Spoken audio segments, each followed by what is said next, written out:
of curly fries. Here is the starting lineup for the Tampa Bay Rays here this afternoon, brought to you by Honda Bloomfield. Dan Johnson will lead off. He'll play first base. Ben Zobrist is batting second, playing second base.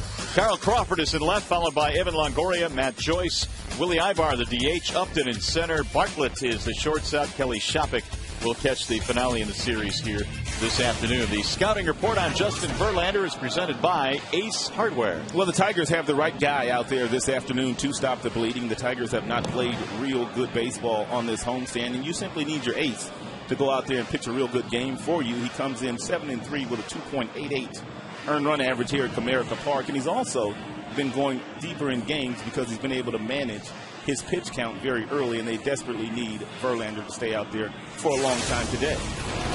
Let's take a look at the Tigers defensively. It's always presented by Beaumont Hospital.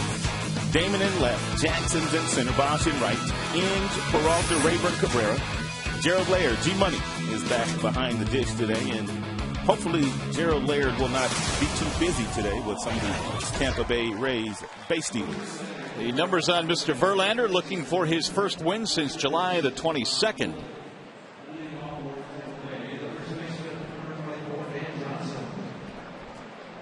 So Verlander ready to go to work. It'll be Dan Johnson, Ben Zobrist, and Carl Crawford here in the first inning. And this is the first time that Dan Johnson has ever led off a game in his entire career. That's why Joe Maddon's a real good manager.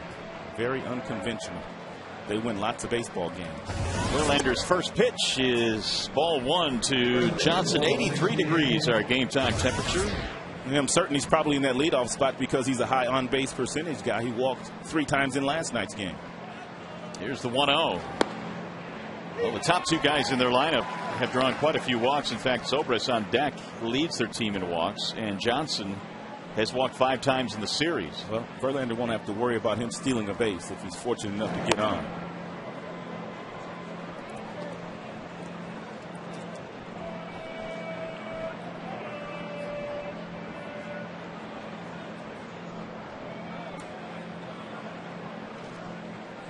Here's the 2-1 pitch.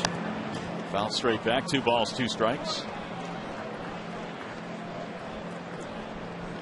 Johnson at 176, yet his on-base percentage is .483. Got that wide open stance, the former Oakland Athletic. Here is Verlander's 2-2 pitch. He missed it high. 3 balls, 2 strikes. Johnson last night actually tied a club record with 4 base on balls. And walked in the 9th inning with the bases loaded, driving in a run. And there is another walk. So Johnson is on again with a base on ball. He may have a good eye, but is his eye that good?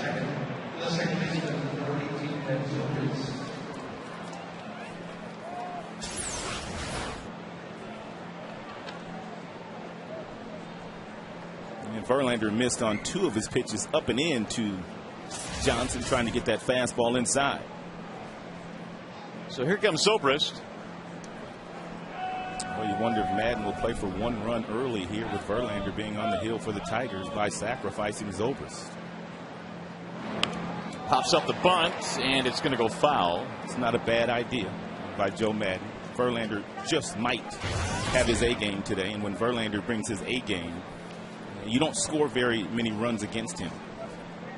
The book on Verlander is get him early. In his first 23 starts, opponents are batting .300 in the first inning against him, and then after that, that average goes down to .219 the rest of the game. It's a drastic difference. A lot of power pitchers kind of fall into that same category. If you don't get them early, you usually don't get them at all.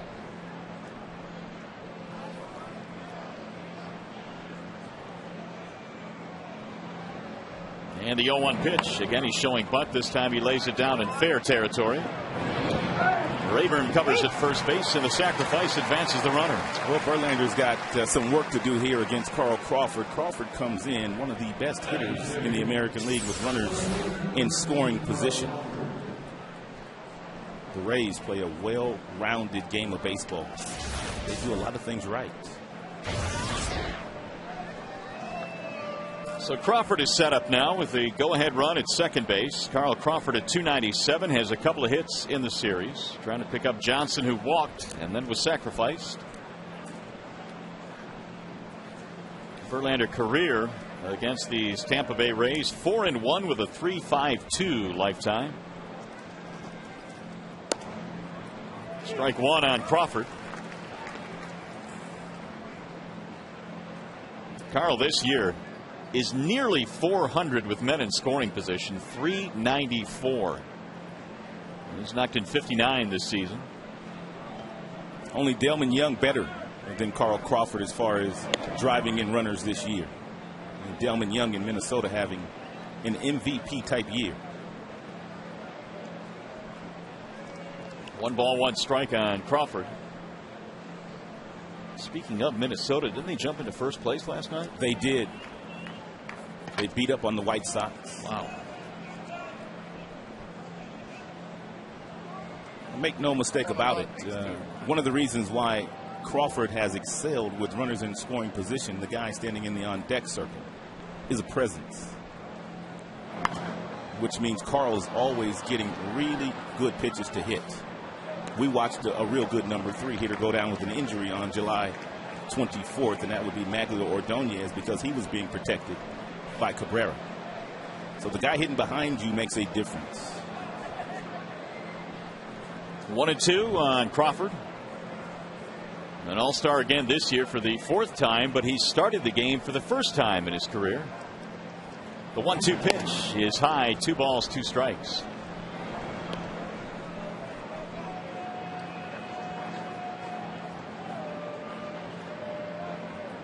Verlander started the game by walking Johnson. And now trying to pitch out of an early jam.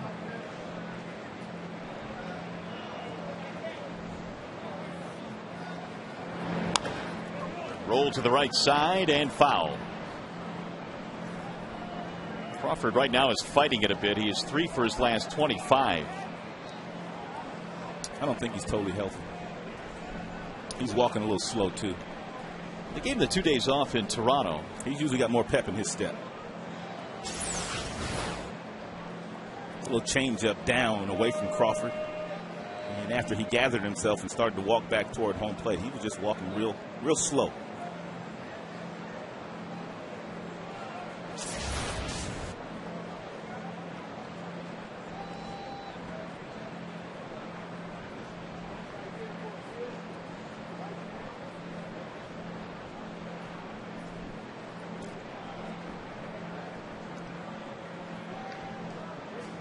Here's the 2-2 pitch. It's popped up. Left side of the infield. Brandon Inge waiting for it. And they will dispose of a dangerous hitter as Crawford is out. And by retiring Crawford, now you can do with Longoria what you want to do. You've got an open base. Either you can go after him or you can simply walk him. He has started to heat up after coming in very, very cold to begin this series. Couple of doubles in the series for Longoria, 4 for 10 against Tigers pitching. Couple of RBIs as well.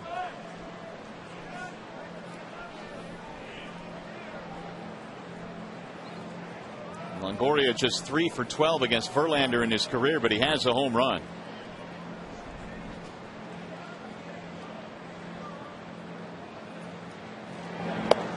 Ball 1 missing inside.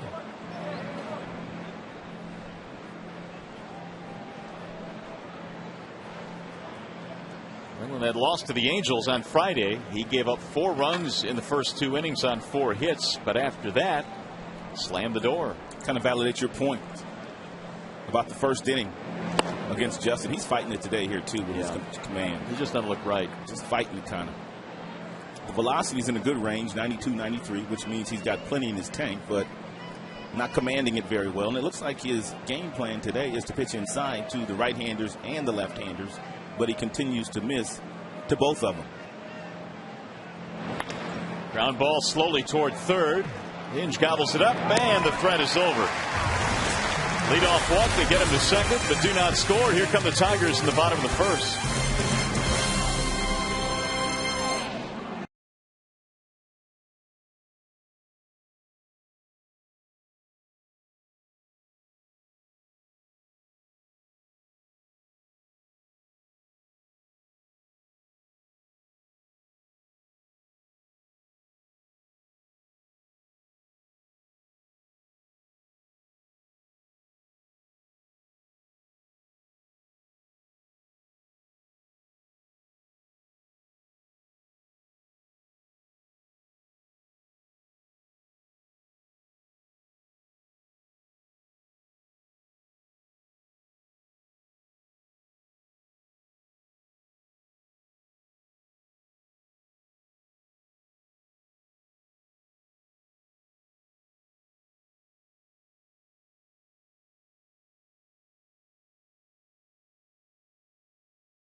the ball game last night. We check out the Tigers starting lineup brought to you by Big Boy. Jackson is in center, followed by Damon and then Bosch.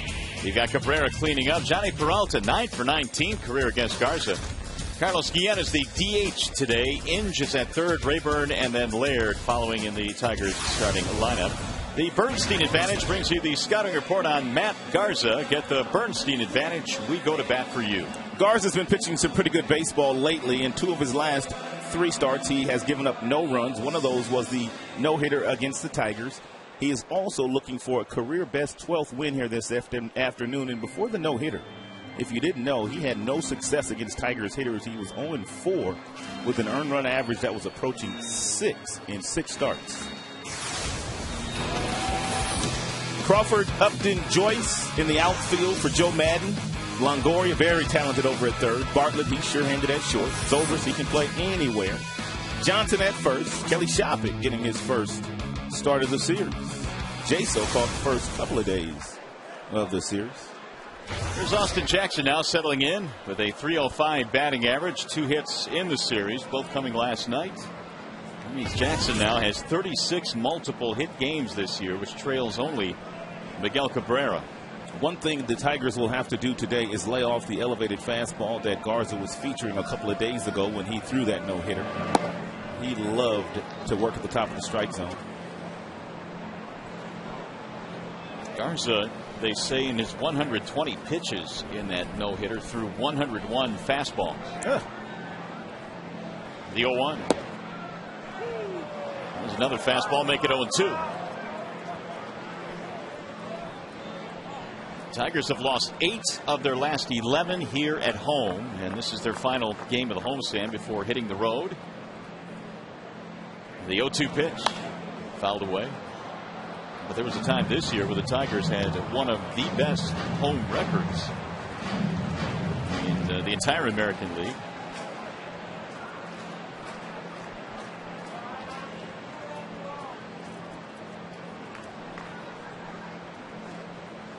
Jim Leland hoping for a win here in the final game of the series, avoiding the sweep. The 0-2 pitch. 1 ball and 2 strikes. Garza is winless in his 2 starts since the no-hitter against Detroit, but he has pitched well. I mean, his ERA in those 2 starts is 2.40. 15 innings of work and 13 strikeouts, only 1 walk, and that's something he has not done a whole lot of this year, issuing the base on balls. Jackson continues to battle him. He'll be followed by Damon and then Bosch here in the first. Let's take a look at Shopping, the catcher, here with the glove. You can see he's asking for the fastball up above the belt buckle. Garza doesn't quite get it where he wants it, and Jackson's able to foul it off. But that's exactly what they will try to exploit here today. Shot to the shortstop. Bartlett with a running scoop. And Jackson nipped at the wire. 1 gone.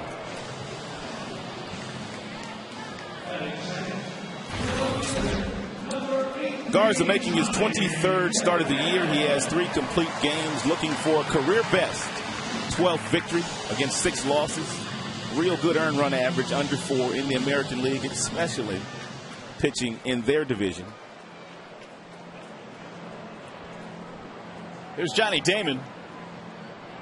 1 out of 5 in the series for Damon. Johnny did not play in the first game, did not start against David Price. Was back in the lineup last night, DHing.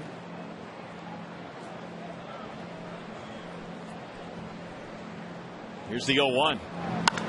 Pulled foul down the first base line. Johnny out in front.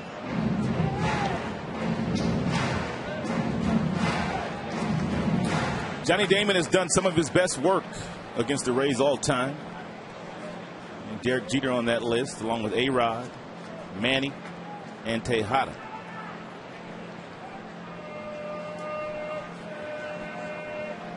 The 0-2 is chopped to the shortstop. Bartlett has another chance. 2 up, 2 down. A couple of ground balls to the shortstop. And that'll bring up Brendan Bosch. Tampa pitching in the first 2 games in the series has rolled up 23 strikeouts. They had 13 in game 1 and 10 strikeouts last night. Bosch at 282 has homered in the series.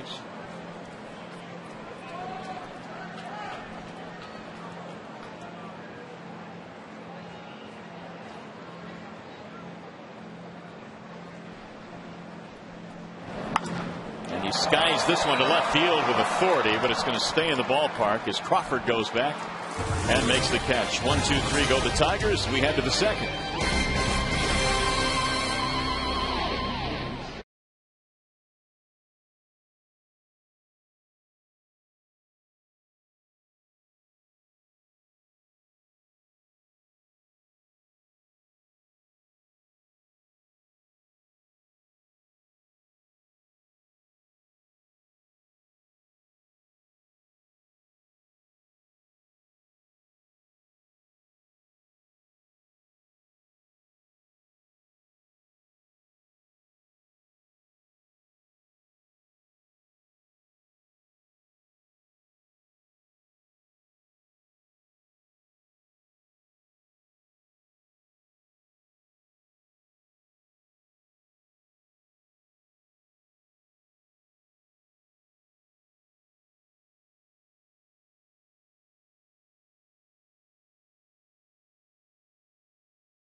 Some rain in the area, but so far so good. Another warm day here at Comerica Park. In a scoreless game as we go to the top of the second, and Verlander getting set to face Joyce, Ibar, and Upton. Matt Joyce, 6 home runs this year, batting .211. He has homered, a couple of RBIs in the series. Verlander in that first inning threw 17 pitches, and 8 of them missed the strike zone, but he pitched out of it. First pitch is rolled foul. 0-1 on Joyce. I mentioned that Matt Joyce has 6 home runs this year. 2 of them have been grand slams. Of course, one of those against Max Scherzer, and he also has a 3-run homer. Joyce's contact to damage ratio has been off the charts this year. Not too many singles for Joyce. Much of his damage has been extra base variety. 0-2 on Joyce.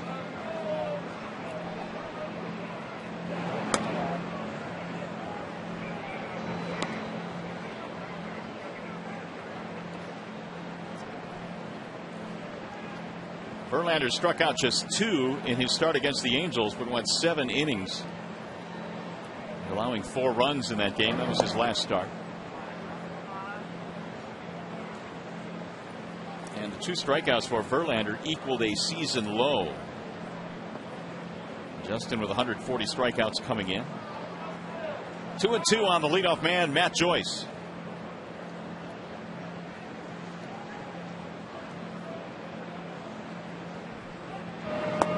And he just missed. Joyce thought about chasing, didn't do it though. 3-2. Verlander's got some really nice depth to the curveball that he's featuring in this inning. To Joyce, he's thrown him 4.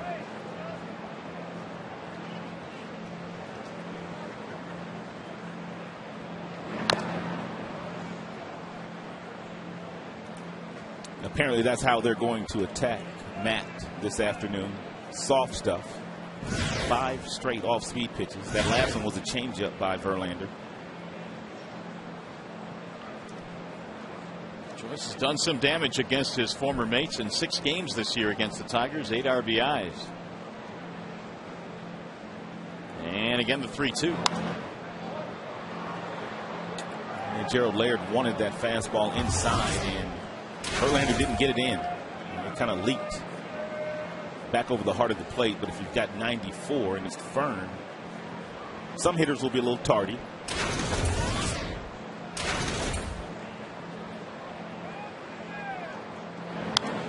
Another foul back out of play.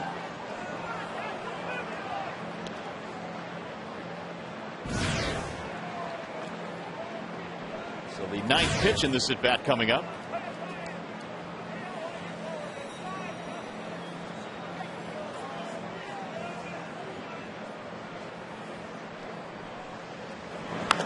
And another ground ball foul.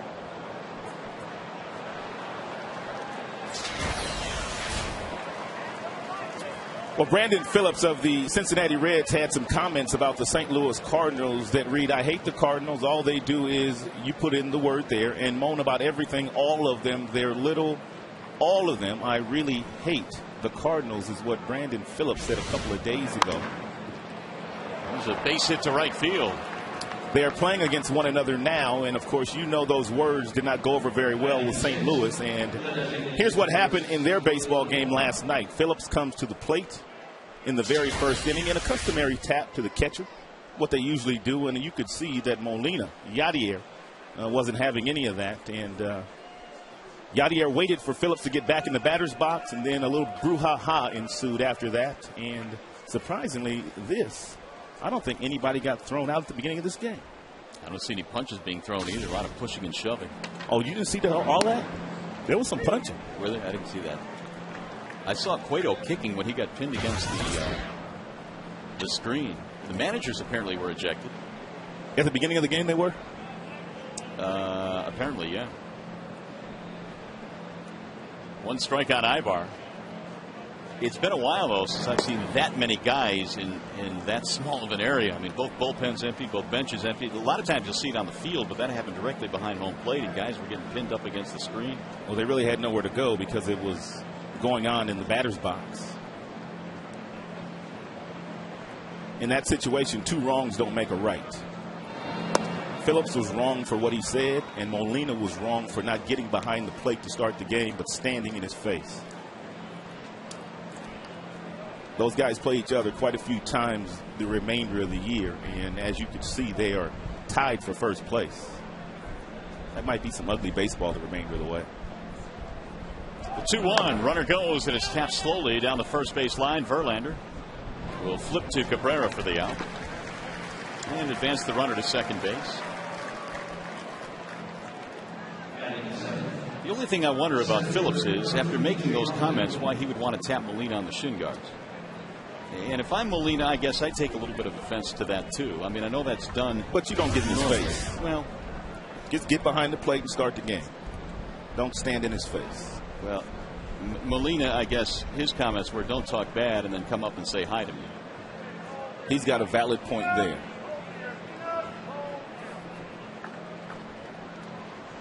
I do know this: the rest of the year with those 2 teams is going to be something to watch. Here's Upton. So for the second straight frame, the Rays get the first run in scoring position. They'll try and cash him in here with B.J. Upton. I was reading earlier where some guys had to go on the disabled list. Guys with concussions and guys getting kicked. Off of that? Yep. Is that right? Oh, yeah. Oh, yeah. It was ugly. You mentioned Cueto. Cueto was, he was kicking out of his corner.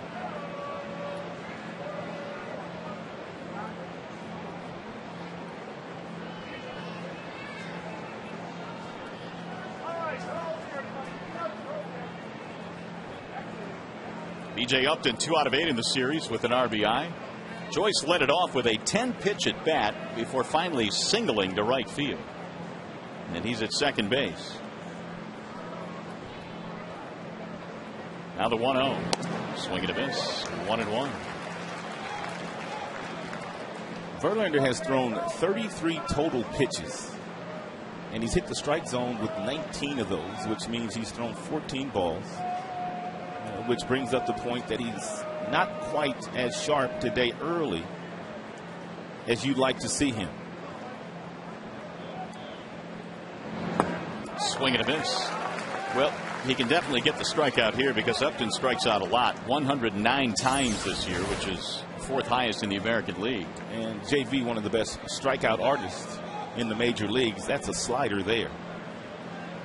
And he's starting to get more and more comfortable with that slide piece, which gives him 4 above average major league pitches. Went right back to it.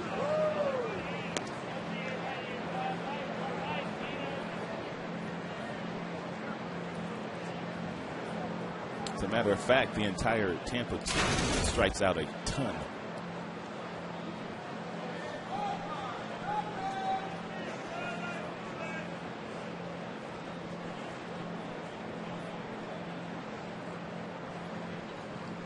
By the way, the game today is brought to you in crystal clear high definition on Fox Sports Detroit HD, sponsored by Comcast.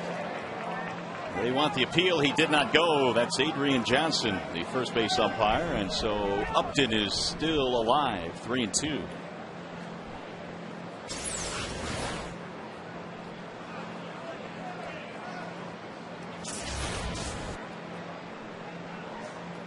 "36 pitches now for Verlander. Here's number 37. And he just missed, and Verlander with a stare in for Mike Everett. That'll be his second walk of the game.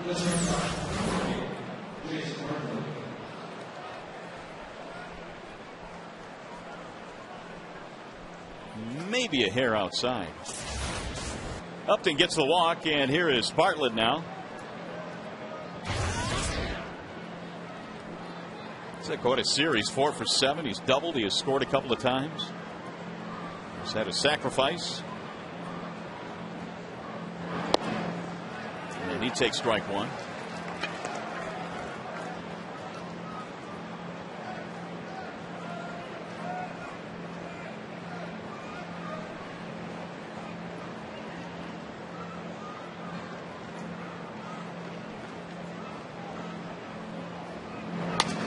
Broken bat rolled toward first base. Cabrera will hit the bag for the out. That'll advance the runners, and there are 2 gone. Verlander has thrown quite a few firm fastballs inside when there's been runners on second base. He jammed Longoria to end the first half of the first inning with a good fastball that jammed him and shattered his bat, and he does the same thing to Bartlett. Bartlett can't get out in front of it, and Verlander 1 out away from getting out of this, going up against the number 9 hitter in Kelly Shopping. I wonder if they keep stats on what pitcher has broken the most bats.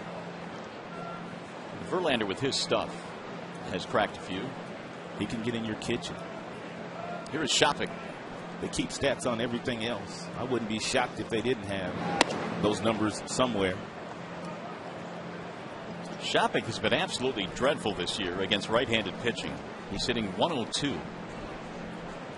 And that's 5 for 49 to be exact.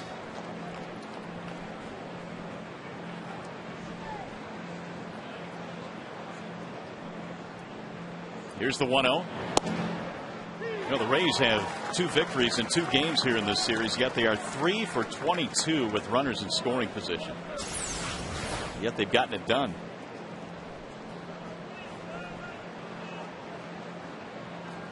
And that's where you want to work, at the knees in the mid-90s.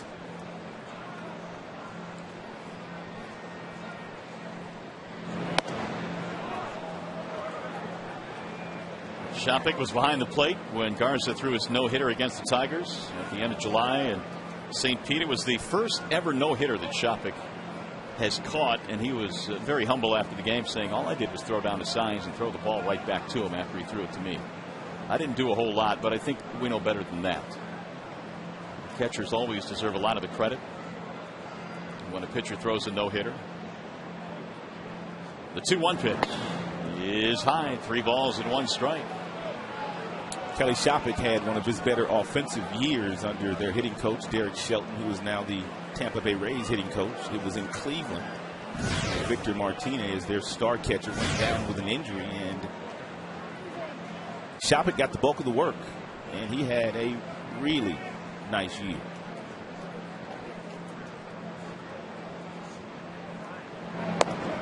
There's another walk for Verlander. He walks the number 9 hitter.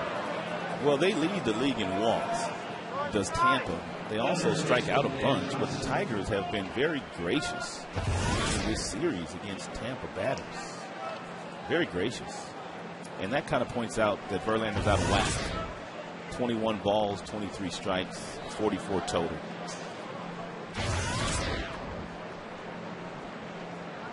Now Johnson, who has 6 walks in the series by himself. Ball 1. So at this rate, it's going to be tough for Verlander to hang around deep into this one, and Justin has done just that recently. In fact, he's gone 7 innings quite a bit. 7 or more in 12 of his last 15 starts. Ball 2. And that's going to bring the catcher Laird out to the mound.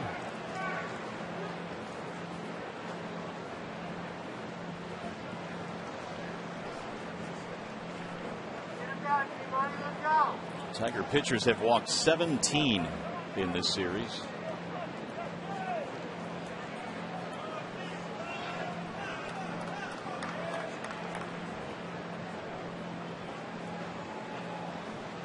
Here's the 2-0. He went swinging on 2-0 and pops it up foul. Laird coming back with a screen, has room to end the inning. So Verlander again pitching out of a jam, but some stress here in the second. Tigers baseball today brought to you by Bell Tire.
They're all trying so hard probably right now. They're probably all pressing a little bit. You know, we're struggling to win games, obviously, and I think sometimes that causes people to press a little bit, try too hard. You know, sometimes you can over-effort, really, and that's probably happening a little bit right now. Well, the Tigers certainly have not appeared to be relaxing at the plate. Well, not only at the plate, but defensively. In the outfield, they made a couple of miscues. They've thrown balls away. There's been wild pitches. You can see the amount of base on balls that have racked up in this series. It all goes hand in hand. You just can't point to really one part of their game. Well, here is Miguel Cabrera to lead off the bottom of the second. No score. Verlander has had to pitch through a couple of early jams. They left the bases loaded back in the second. Did the Rays, and now the Tigers coming up here in the bottom of inning number 2. Trying to get Cabrera going. His average now is down to .338. 0 for 6 in this series. First pitch is in there for a strike on Miguel. One thing you know you're going to get from Garza, you're going to get fastballs. 9 of the 11 pitches he has already thrown today have been real firm fastballs. That is going to be fair down the line. To the corner it goes. Extra bases for Cabrera. He will cruise into second, and he has himself a double.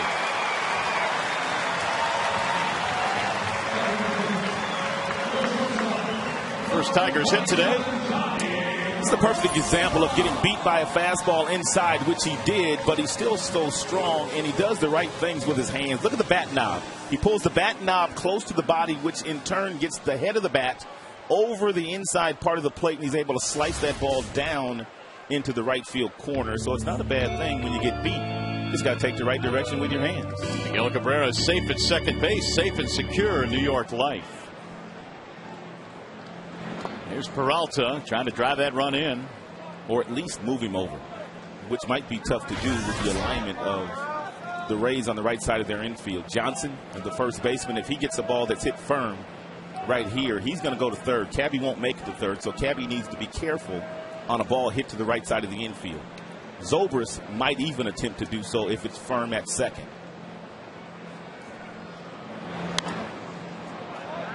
We've already seen a couple of times this year with the first baseman, with a runner on second, nobody out, ground ball to first. That first baseman throws to third to get the out. But you don't usually see that play very often.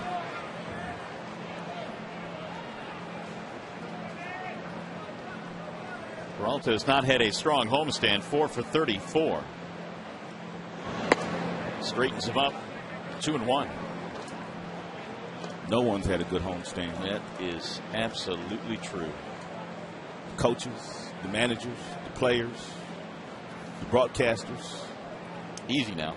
Well, when it goes bad, it goes bad.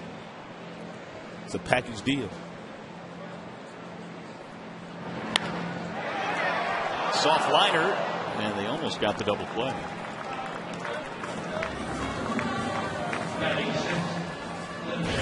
Hey fans, the Tigers host the Cleveland Indians on Friday, August 20th, and the first 10,000 fans enter Comerica Park receive a poster of the Tigers 2010 All-Stars. For tickets, call 866-66-TIGER or log on to tigers.com. Tigers on this homestand are batting .227. And they came in at only .175 in this series offensively. But they have a chance here. Guillen, the designated hitter, takes a strike. 0-1. Carlos at .273.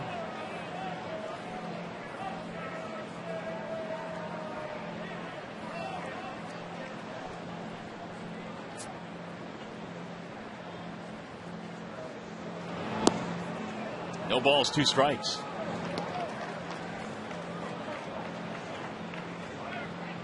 Leadoff double by Cabrera. He's still there with 1 out.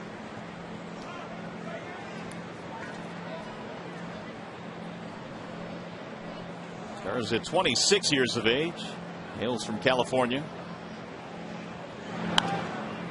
In fact, one of Garza's toughest critics is his young son.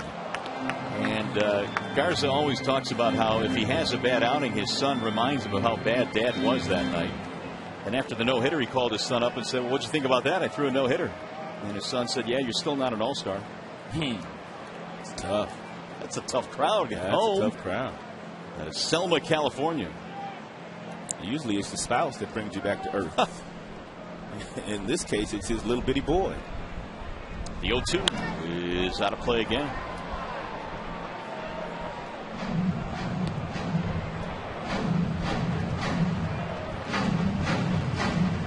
Garza trying to get his career-high 12th win. This will be his second attempt at trying to get that 12th win. 11 victories and 9 defeats. Back in 08, the 11 wins his high. Guillen fights one off.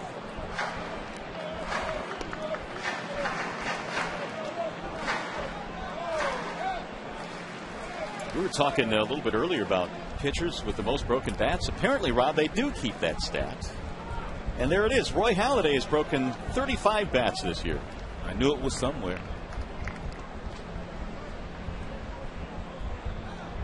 All National League guys roll toward third base. And Longoria throws out Guillen. They keep stats literally now for everything. Yes, they do. So with 2 outs, it'll take a hit from Brandon Inge. Would Halliday be the guy that become first in your mind, though? Well, after seeing the list, you can kind of see why. He's got that ball that's running east to west. It's a firm fastball at 92, 93 miles an hour. But he can spot it wherever he wants to. Halliday has that kind of command with his fastball, so he can get in some guys' kitchens with that running fastball. Mariano Rivera is another guy that would come to mind, but of course he only pitches at the back end of the game, so he doesn't rack up nearly as many hitters as starting pitchers do.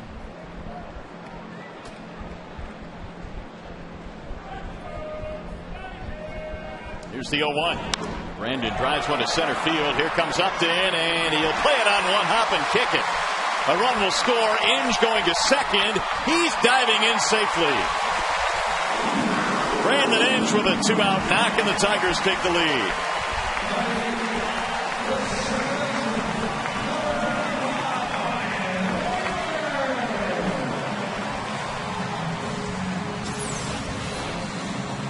Well, another four-seam fastball from Garza that Inge somehow gets in, and he hits it right in front of Upton.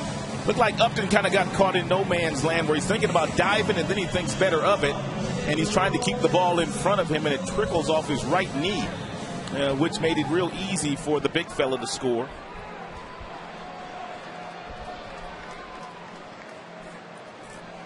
Inge aggressively heading to second base with the headfirst dive, a single E8. Here comes Rayburn, trying to drive in another 2-out run. Swing and a miss. Inge gets his 42nd RBI.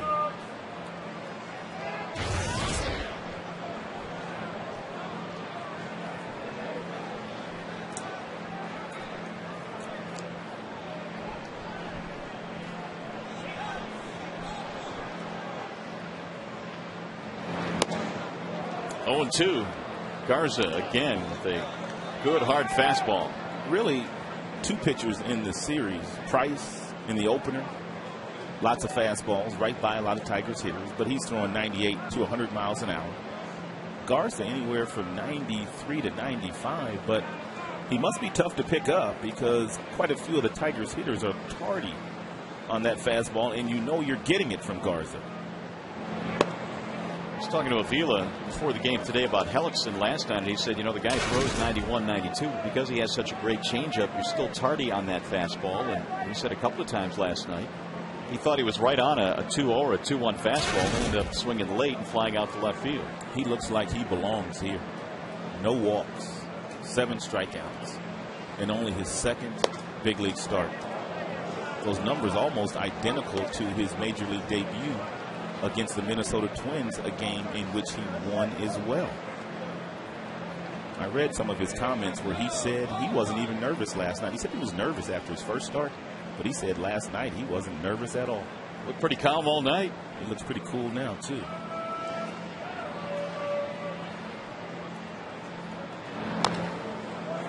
Gonna get his first plane ride on that charter jet after this. A lot different than riding on them planes in AAA, where you got to get up at about 5 o'clock in the morning.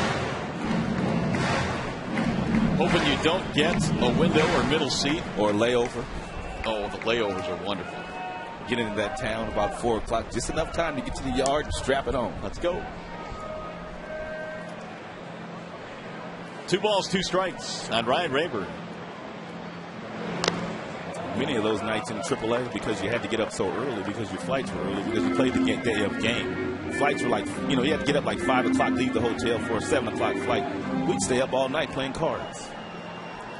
Yeah, I believe it. And wouldn't be worth a quarter the next day. I hate to admit it, but it's true. Well, there's really no way around it. There are no built-in travel days, really.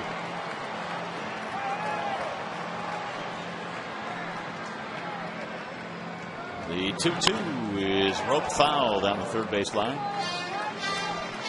I was broadcasting in the Pacific Coast League, and we'd go play like in Edmonton. We'd fly from Tucson to Salt Lake, sit in Salt Lake for like 6 hours, and then catch a flight to Edmonton. And like you said, arrive in Edmonton at like 4 or 5 and go right to the park. And it used to amaze me how these guys could then just play. Yeah. The minors are a whole different breed. That's what they paid us to do.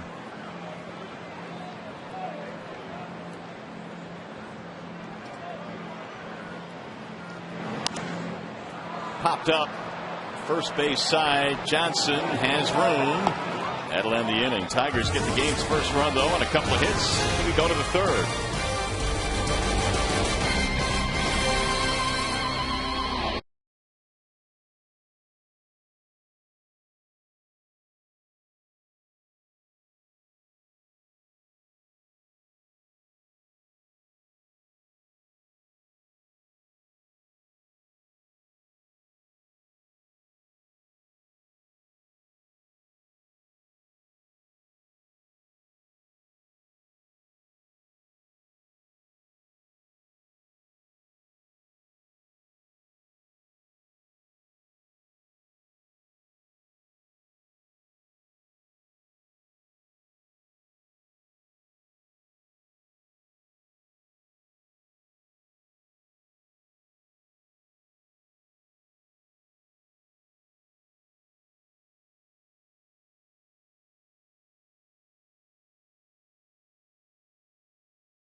Don't forget to vote for your Tigers McDonald's player of the game using your cell phone. Text Tigers followed by a space and another player's uniform number to 37338. That's FSDET. See the final results postgame during Tigers Live. They are celebrating Parade Day here at the ballpark, and apparently they're passing out clown noses today. And so a lot of the fans have them. And it's Giant Hot Dog Day as well here at the ballpark.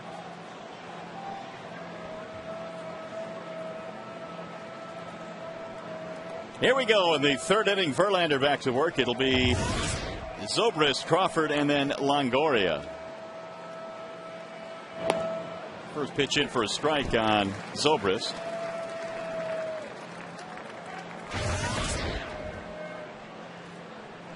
They tried to set up a run back in the first with a sacrifice. They got him to second base but couldn't score him.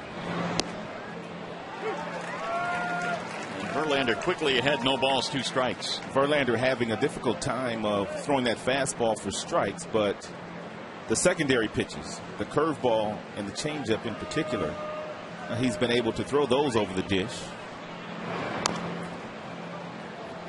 There's another breaking ball at 77 miles an hour.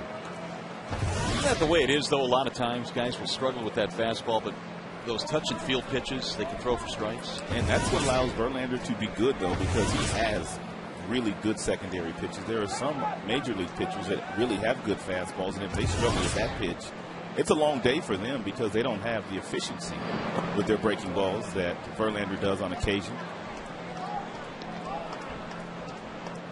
And it's tough to win up here with just one pitch, which would be the fastball, unless you're overpowering. It's a nice look at Laird calling for the breaking ball and then knowing that he's got to get over to block it.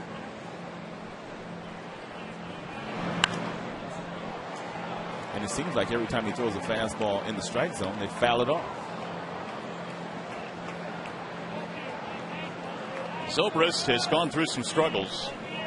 3 for his last 24. In fact, back on June 16th, about the middle of June, he was hitting .306, but he's down to .262 right now. So from 0-2, we go to 2 balls, 2 strikes. Crawford and then Longoria, the 2, 3, and 4 hitters in Tampa's lineup.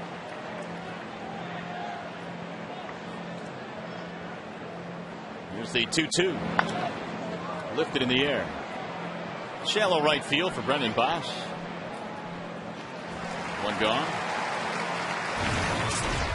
Well, longtime college football writer Dave Dye is now on FoxSportsDetroit.com, providing coverage of the Big Ten with an emphasis on Michigan and Michigan State. Dave provides reports and commentary about the conference and keeps up on all happenings in Ann Arbor, and East Lansing. Read Dave Dye's Big Ten football coverage now at foxsportsdetroit.com. He's a Wolverine fan getting ready for the brand new season, which is right around the corner. Strike one on Crawford. He popped up back in the first.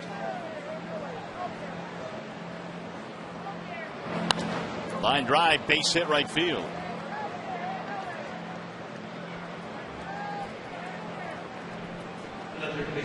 So Crawford is 1 for 2, and the Rays have their second hit.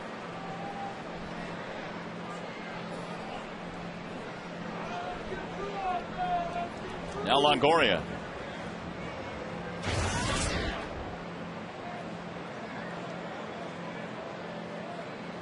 When I got to the ballpark yesterday, Verlander was out with Eddie Bonine and Rick Knapp, Jeff Jones, and they were working on his pickoff move. And that's exactly what they were working on right there. Verlander has never been a guy that can come to a set position and then throw to first base. Therefore, as a base runner, every time he would come to a set position, you know and you knew beyond a shadow of a doubt that he was going to go home.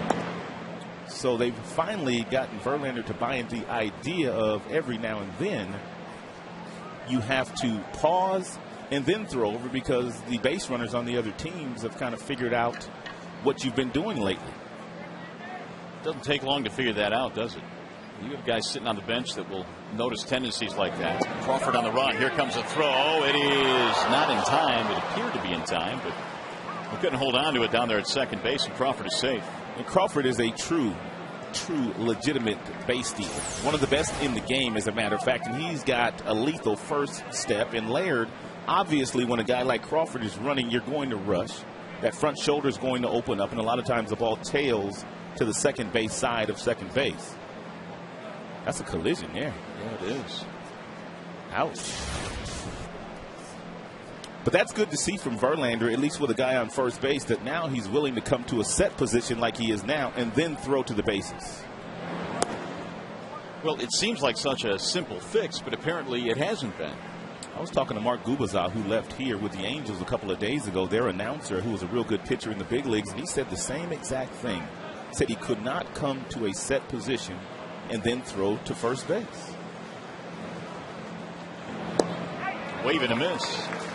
2-2 on Longoria. You don't want to forget about Crawford either at second, because the Rays, they like to steal third base. They have done so more than any team in the American League.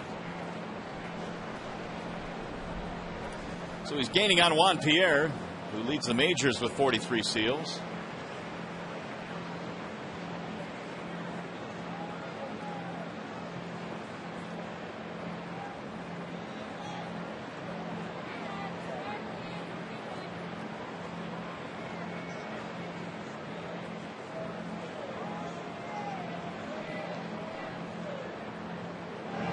Swing and a miss. Verlander strikes him out, and that is a big out here in the third.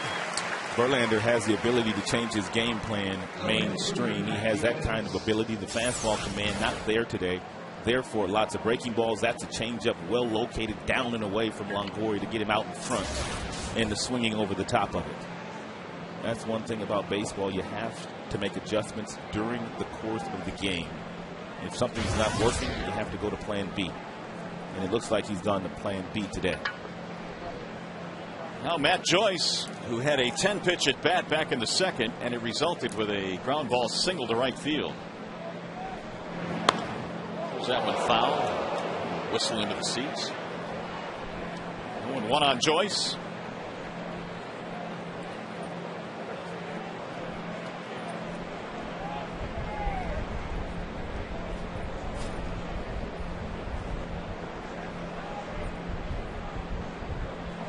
This is the type of situation that Joyce has been very good in this year. 19 of his 22 RBIs have come with 2 outs. Just about all of them have been 2-out RBIs. And those are the ones that really stick with you, the 2-out hits that in this case could tie it up. Verlander stranded 1 in the first. The base is loaded in the second. For a guy that's got some pop in his bat, the Tigers outfielders, at least in center field and left field, are playing very, very shallow.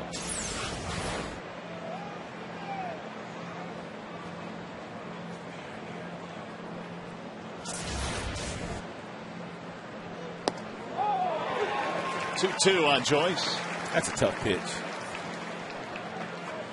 As a hitter, you see that breaking ball or fastball come out of his hand, but you don't quite see the spin. The ball is up initially. And that ball's up around the head, and then it lands softly for a strike. Verlander told me when he has his good curveball, he will do that by design. Started out of the strike zone up, so the hitter gives up on it and lands right around the belt buckle.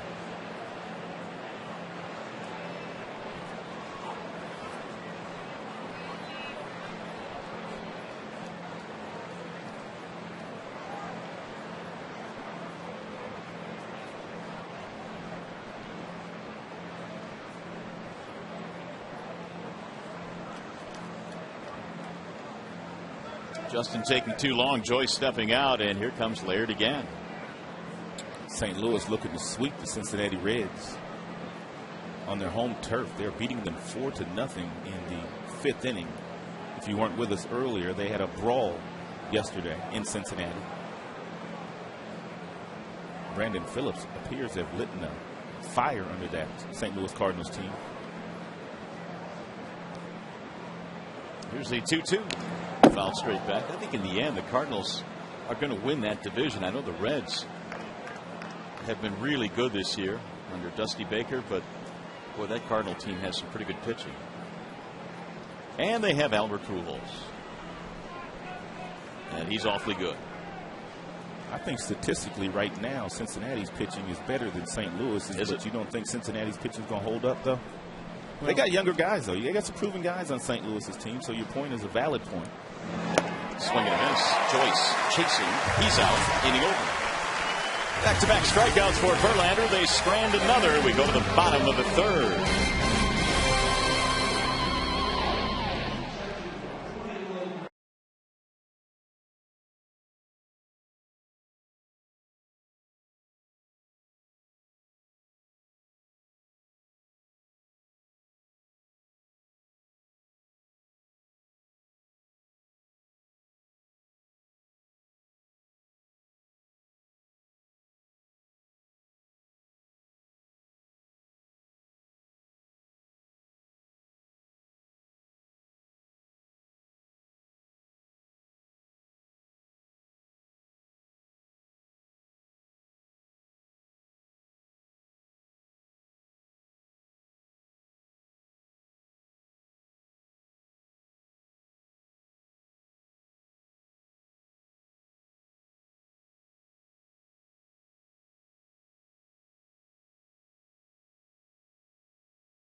Feet, that's a poke. That's a big fly. Here the Tigers lead at 1-0. Justin Verlander flirting with fire here in this game, but they have stranded a total of 5 against JV. And the Tigers have gotten him a run, 1-0 as we go to the bottom of the third. Gerald Laird leads it off. Laird and then Jackson and then Damon.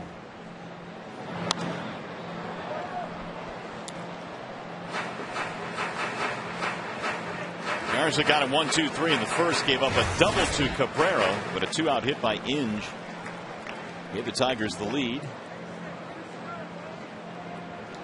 Laird in the series 2 for 2, had a big game in the opening game a couple of nights ago.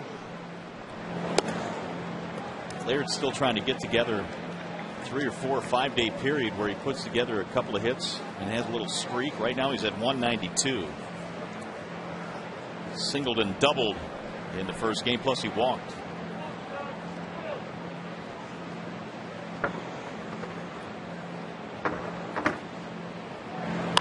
Bouncing ball slowly toward the shortstop. Bartlett will throw him out. In between innings, I noticed Verlander in the dugout, and he was talking to Rick Knapp and also Jeff Jones. And Jeff usually is out in the bullpen, but for whatever reason today, he is watching Verlander very closely with Rick Knapp. He is still in the dugout. And as a matter of fact, I told you they were working on that pickoff move yesterday before the game, so it may be something that they're talking about during the course of this game. Here's Jackson.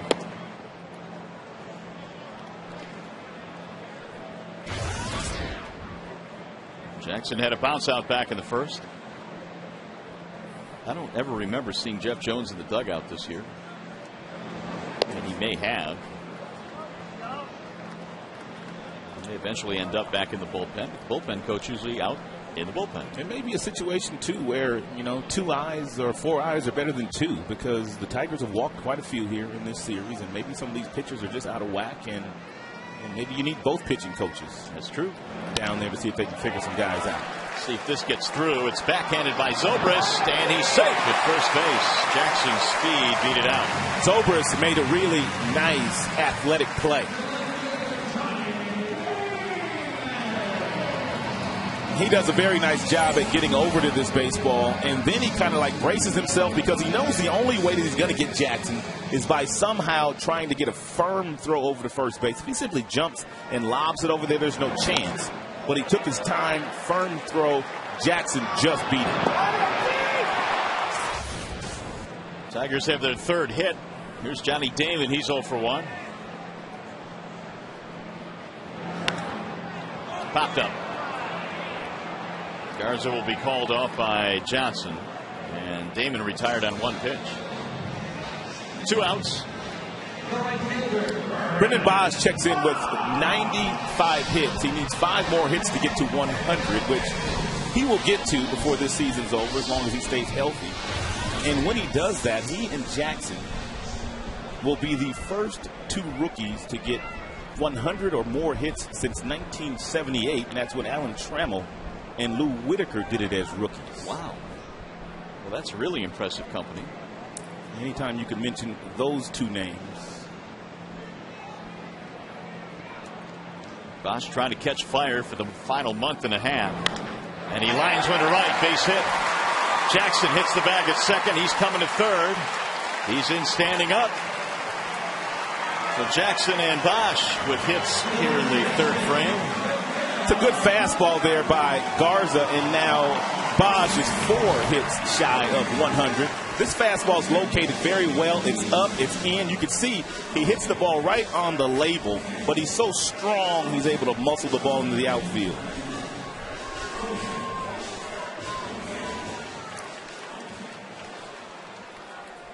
Jackson makes it to third with ease with his speed. Another chance for Cabrera, who doubled in his first at bat.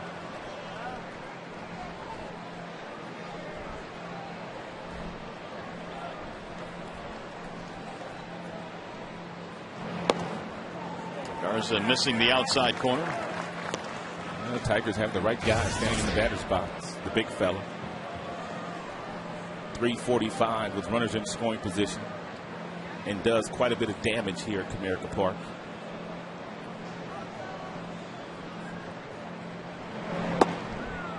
Another fastball that rides inside, 2-0.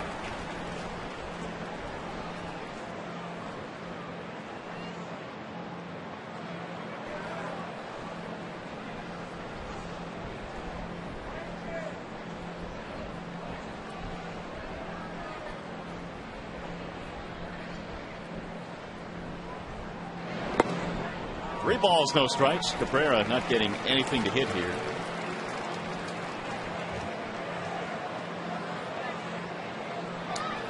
Pitch count at 43 for Garza, which is manageable.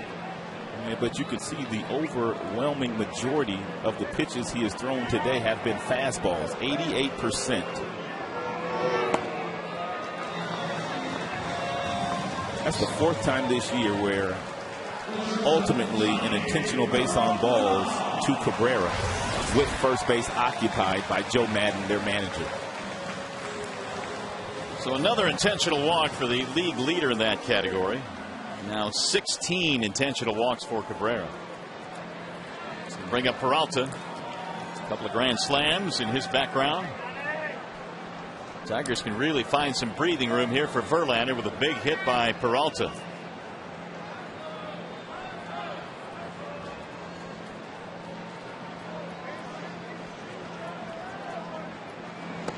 Way inside, 1-0. Time call now as Jim Hickey, the pitching coach, comes walking out. There you have it. Cabrera's 16 intentional walks. Robinson Cano right behind him. Some interesting names of different type of players on that list. Leadoff guys, you've got cleanup hitters. Good hand-eye coordination guys are Cano and Ichiro. That's why they rack up intentional base on balls. They get lots of hits. They don't usually strike out.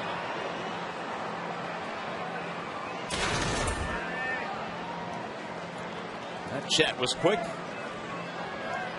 Peralta hit a soft line drive his first time up to Longoria at third.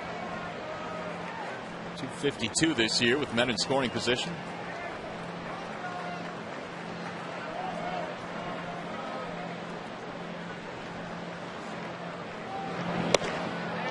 Two and 0.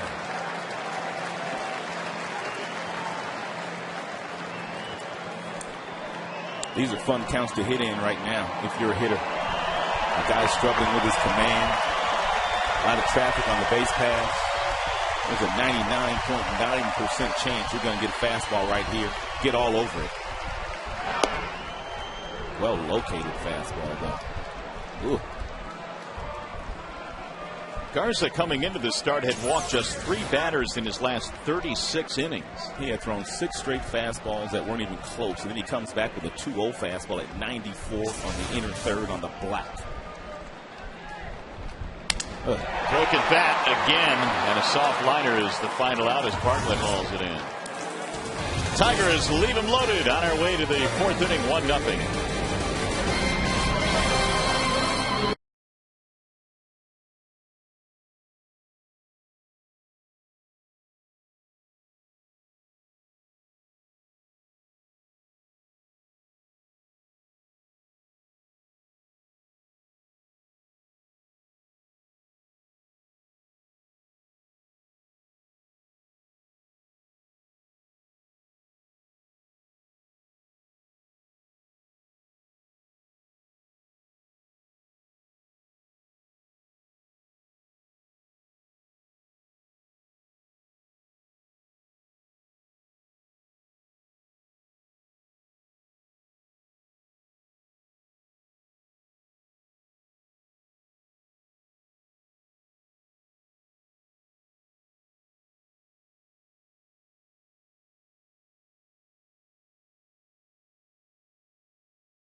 ...2011 Jaguar XJ. Back here in downtown Detroit as we go to the 4th inning. Willie Ibar will lead things off. Justin Verlander back at the hill. Verlander threw 68 pitches to get through 3 innings. Meanwhile, Garza has thrown 48 pitches after 3. High bar, bounced back to the mound his first time up. 1 ball, 1 strike.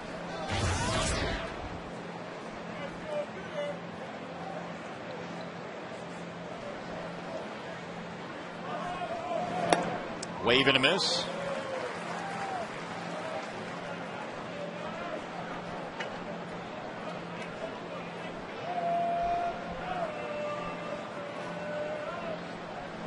Here's the 1-2 pitch. And he got him. Strike 3. Verlander caught him looking, and that's 3 straight strikeouts now for JV. That breaking ball has been a dandy for Verlander today. And take a look at this one. Drops in there nicely. Ooh, look at the depth on that thing.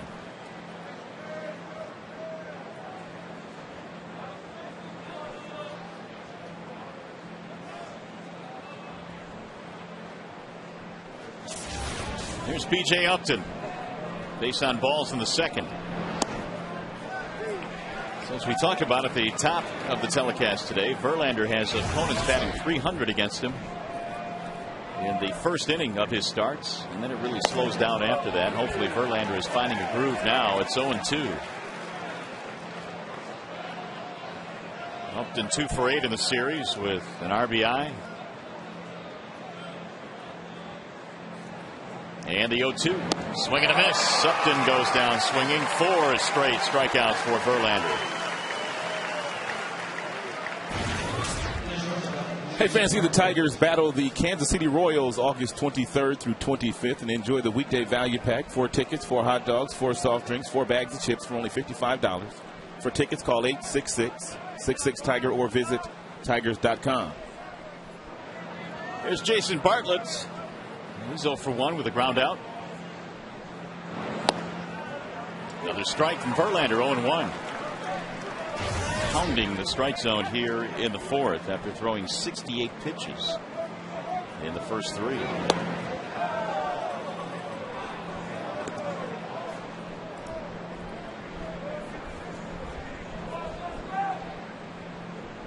He's got a nice pace going as well. The 1-1 pitch. Little pop-up foul.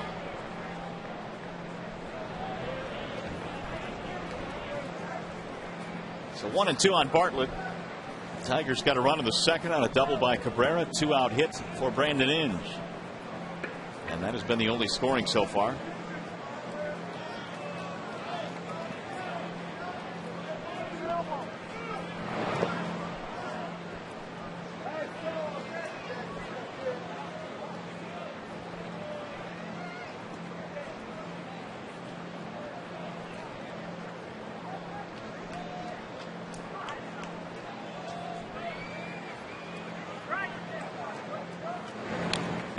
Verlander has always felt right at home here at Comerica Park. In fact, coming into this start today, he was 22 games over 500 career here at Comerica. ERA of about 3.5.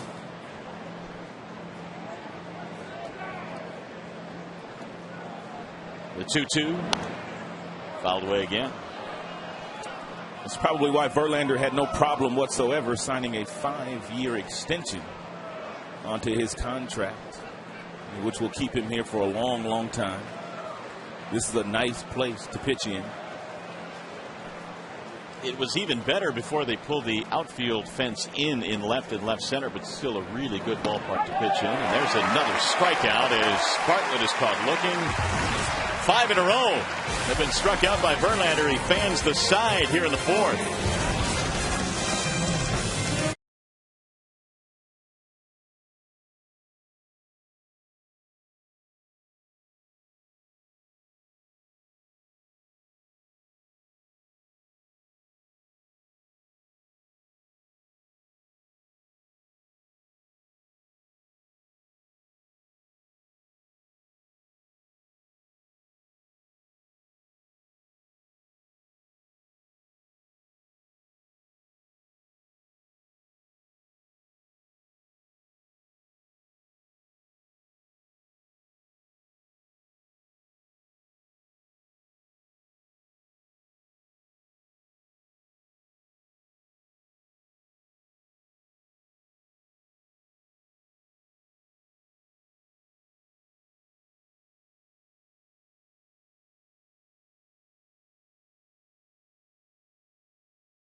Which two numbers are retired by the Rays? They've retired two numbers. Haven't been around really long, but they do have two retired numbers. Do you know which ones they are? Really? Who they belong to? I have no idea. Do you know? I knew one of them, and really I should have gotten the easy one. Well, I know one. But I got the harder one. I know one now. Okay. Don't give that away, though. Because I think we're thinking about the same easy one. But the harder one is the one I got, actually. Here is Guillen. He looks at a strike. Joe Madden is one of the most organized men I know. When I first moved to Arizona, there was a Southwest School of Baseball, and Madden used to run that. Leonard Garcia used to be like an equipment man with the Angels for a long, long time, and it was his camp, but he turned it over to Madden to run. And it was so organized. When you got to the yard that day, you had a little printout in your locker kind of telling you where to go and what to do and who you had in your group. And he was so upbeat every single day, and that's the same way he is as a manager, and that's why his players just love playing for him. That was a nice gig in the offseason, too, that little Christmas gig. It helped you buy some Christmas presents. Yeah, it helped take care of the babies. It was 2 week long. I mean, kids from Colorado, from Utah, from Nevada. Really? They came from everywhere to that camp. 2-2 on Guillen. And Madden ran the whole thing. About 250 kids each session. Talking about him the other day and how good he is on the computer. He was good back then, too. Garza ready with a 2-2 pitch to Carlos Guillen. But you talk about his personality and the way he goes about his business. When he was with the Angels, he had been in their organization a long, long time in the minor leagues. He had been on the bench. Never had managed for them until he got an opportunity, an interim opportunity, when Terry Collins was let go. And I thought, well, we'll see if this changes his personality at all, because it's much different being a coach as opposed to being in the hot seat and being the skipper. Yes, he did not change one bit. Good man.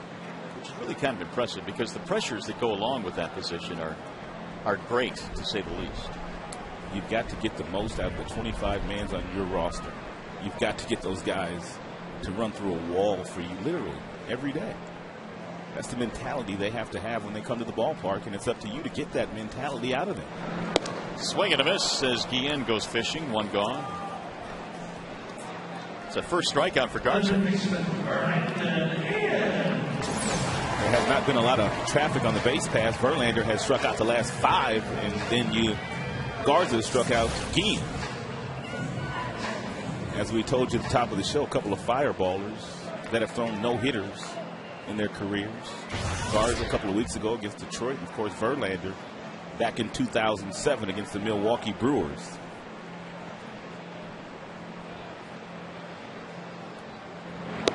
Inge is responsible for the Tigers' run, a single to drive in a run. Back in the second.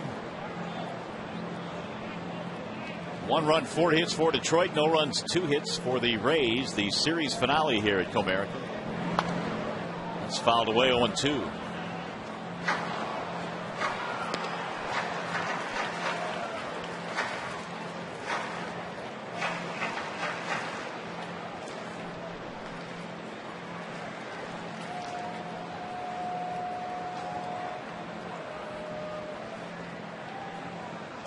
And the 0-2 pitch.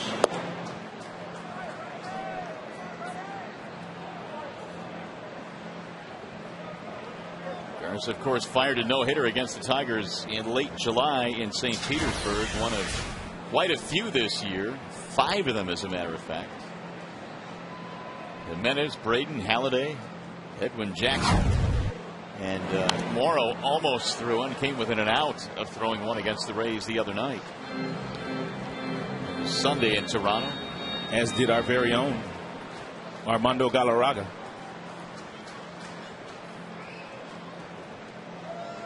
Two of those are perfect. Yeah, and even with all of these no-hitters and perfect games, there have been a ton of close calls as well this year. No-hitters that have gone into the 7th or the 8th or even the 9th. Swing and a miss. Inge unable to hold up. Shapik throws him out. 2 strikeouts. And 2 gone here in the 4th. Apparently there is some rain in the area, and the grounds crew is at the ready. They are stationed behind the tarp in case the rain does hit the ballpark. We saw Heather Nabosny, the head groundskeeper here at Comerica, chatting with Tim McClellan, the crew chief, between innings, keeping him up to date. It's been cloudy all day. Lights are on here at the park. Rayburn is 0 for 1.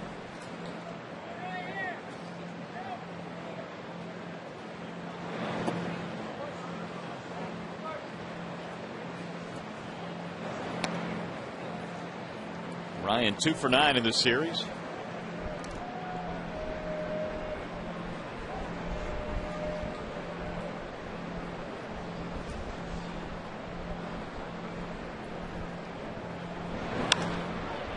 Fly ball, center field. B.J. Upton.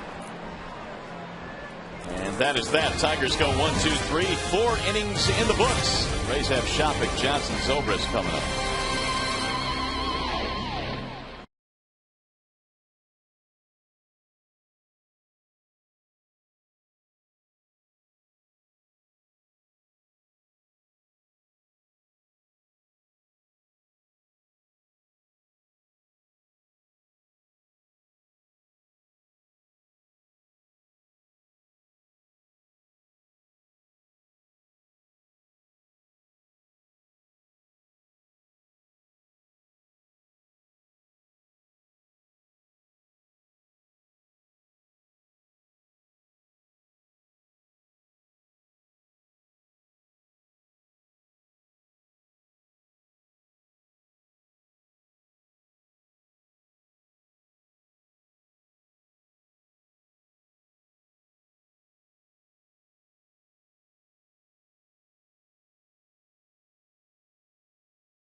Groove. In the last couple of innings, he struck out 5. He's gotten it done with a mixture of different breaking balls, whether the breaking ball's up or it's down, or that nice fading changeup you can see coming off of his hand right there. It's a nice luxury to have if you don't have your heater on any given day, that you could go to those secondary pitches. That's our Bell Tire pitch by pitch, courtesy of Justin Verlander.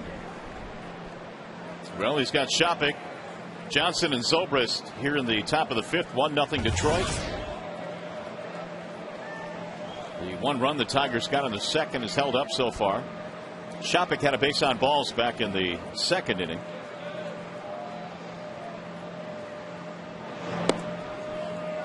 Five straight strikeouts for Verlander.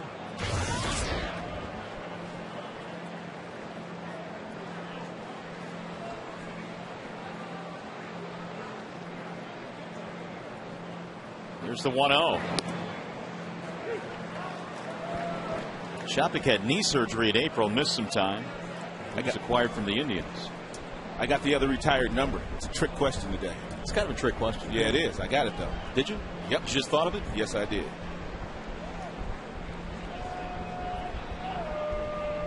The 1-1 pitch. Checked it, but did not go. 2-1.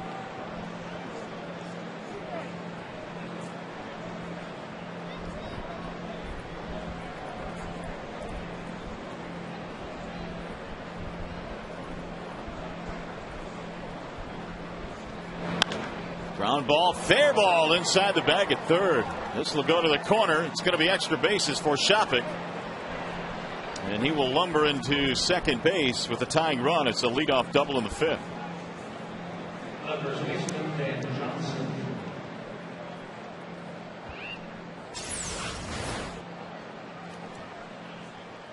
Like Shopik got a slider that kind of stayed up, and Inge had no play on that ball.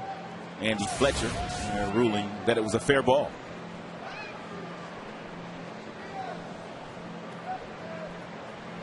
So now here is Johnson, who has another walk. That came in the first inning. He's walked 6 times in the series.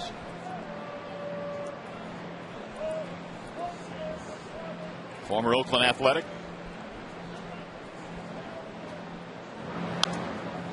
There's a big swing and fouls it away. Johnson was having such a terrific year at AAA. He was at Durham. He was an all-star in the International League. In fact, in the month of July, he hit 12 home runs in that month alone.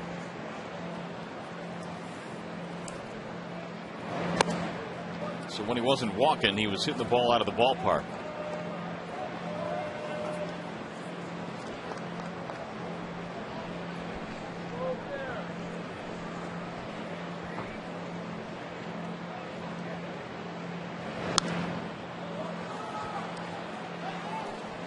One and two on Johnson.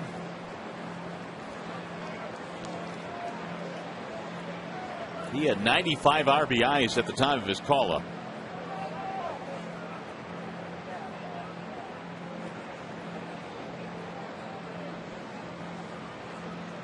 And the 1-2.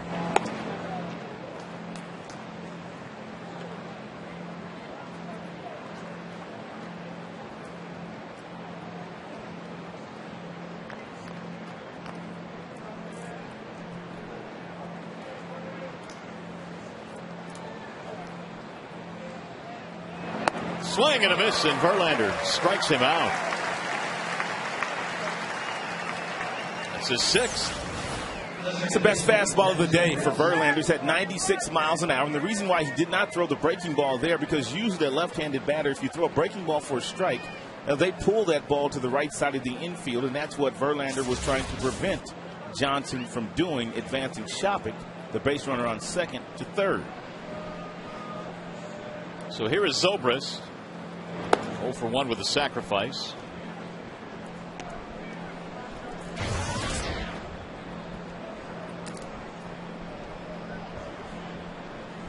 The Rays left a man on in the first. They left the bases loaded in the second. A man on in the third.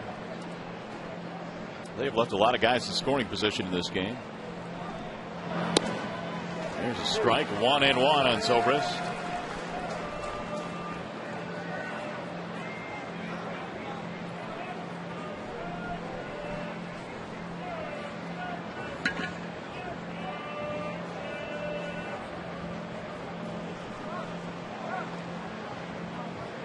And the 1-1. 2 balls, 1 strike.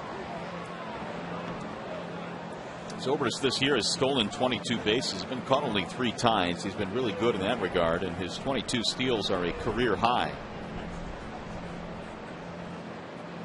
He can run. He can hit with a little bit of power. He can play multiple positions. Played 7 positions last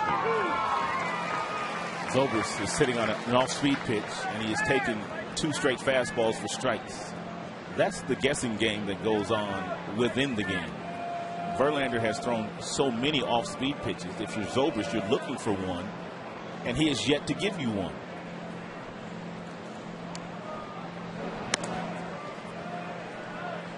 Another fastball misses high and away. 3-2.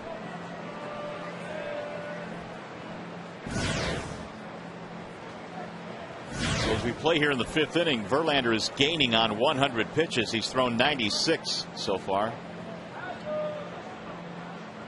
Shopping let it off with a double. Fouled away.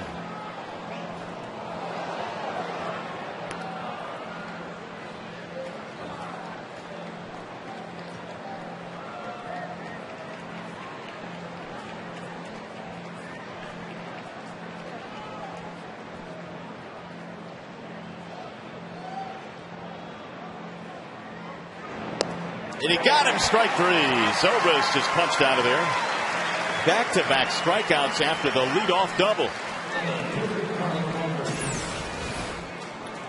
Zobrist went up there looking for something soft, and Verlander didn't give it to him until he got 2 strikes on him, and there was a well-located changeup fading away from Zobrist. All the other pitches were fastballs to Zobrist.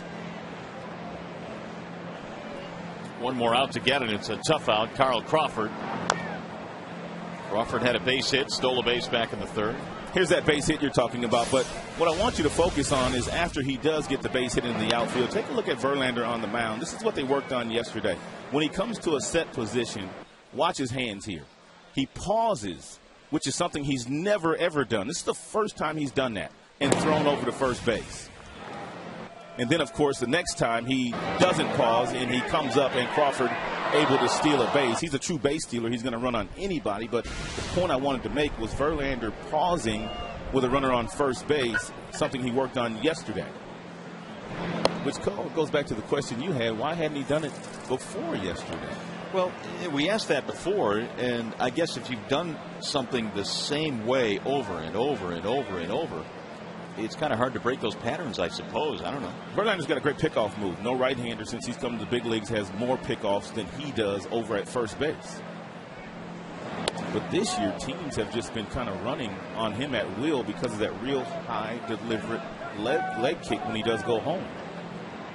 So he had to change something, especially against the Rays. Well, it's 3-1 now on Crawford. And you got Longoria waiting on deck. Here's strike two. Fill the count at 3-2.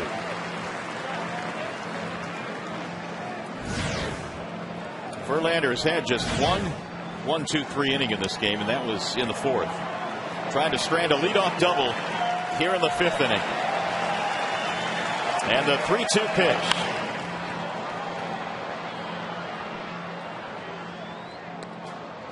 With Shopik on second base, a firm base hit to right field. There'll be a play at home. Likewise in center field. Johnny Damon in left. That's not part of his arsenal. The other guys have really good throwing arms. Fouled away again.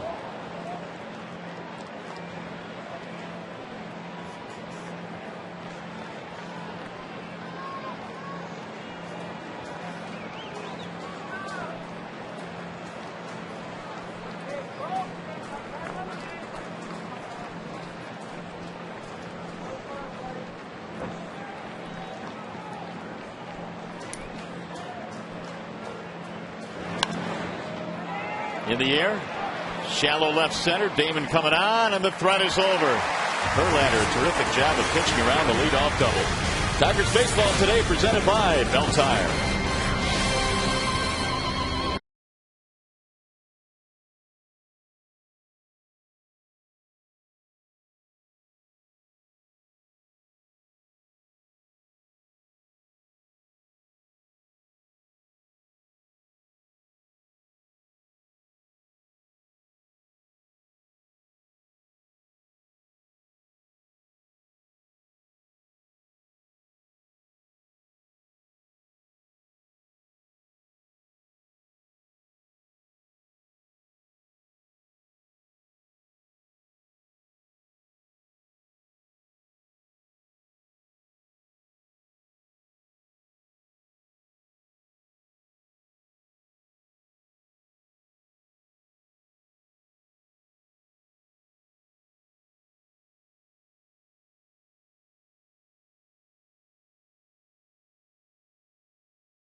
Here it is. What two numbers have been retired by the Rays? If you guess Wade Boggs, that's a really good guess. And the other, of course, is Jackie Robinson, which is retired at every ballpark. But Wade Boggs, number 12, retired by the Rays. Didn't play for them very long. He did not. He got his 3,000th hit for the Tampa Bay Devil Rays at that time. They start playing some good baseball once they drop that devil from their uniform. It's karma, I'm telling you. Garza back to work now as we head to the bottom of the fifth inning. Boy, if the Rays had their chances. They are 0 for 9 today with men in scoring position. Here's Laird to lead it off. That speaks to the kind of stuff that Verlander has. Although the man with the fastball has not been very good. He's thrown a lot of pitches. When there's runners in scoring position, he's been at his best today.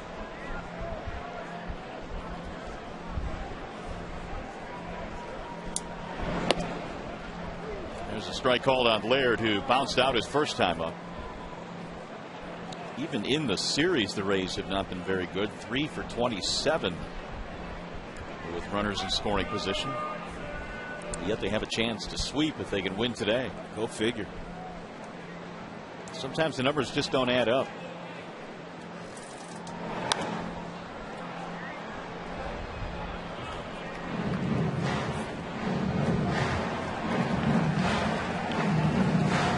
One and two. Congratulations, young man. A little high five. There he goes. Now he's working the crowd a little bit.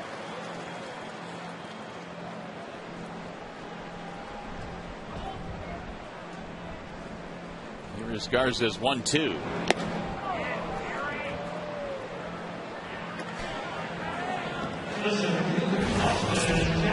Hey fans, as soon as this game ends, our coverage continues with Tigers Live. You'll hear from the manager, Jim Leland, and the players. Plus, we'll break down the game, show you all the highlights. Tigers Live from the Coliseum Studios immediately after this game here on Fox Sports Detroit. Austin Jackson had an infield hit back in the third.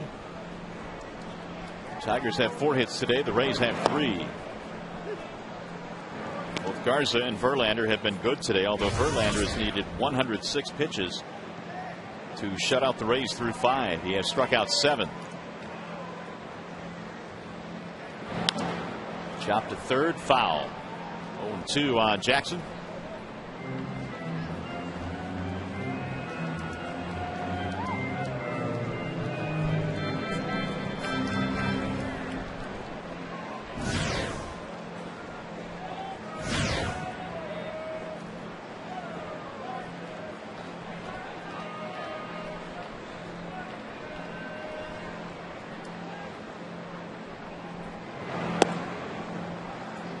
Garza's pitch count in decent shape. That was just his 68th pitch thrown, but he's gone 8 innings or more 8 separate times this year.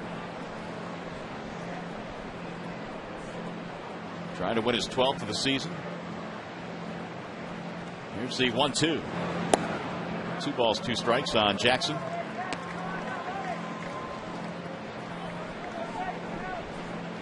Last year, Garza struck out 189, which was for him a career high.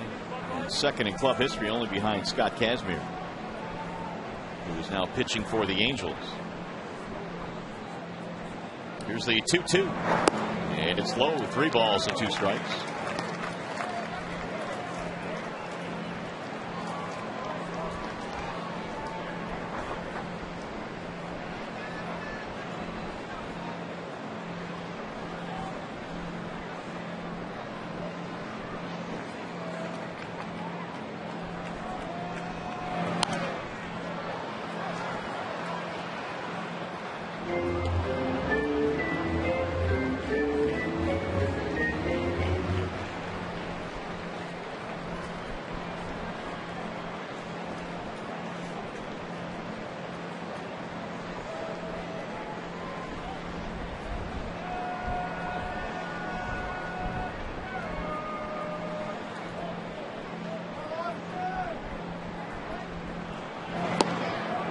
Garza rings up another strikeout. That's his 4th. So they're 2 away. That's going to bring up Johnny Damon. Verlander getting his done with a curveball. Garza getting his done with a slide piece. One's got a bigger break to it. You can see the slider, a much tighter spin. Doesn't break as much as the curveball, and it acts more like a fastball until about the last 5 feet before it gets into the hitting zone. Damon is 0 for 2, ground out to Papa. That last pitch was a curveball by Garza, so he's got both of them, the curve and the slider.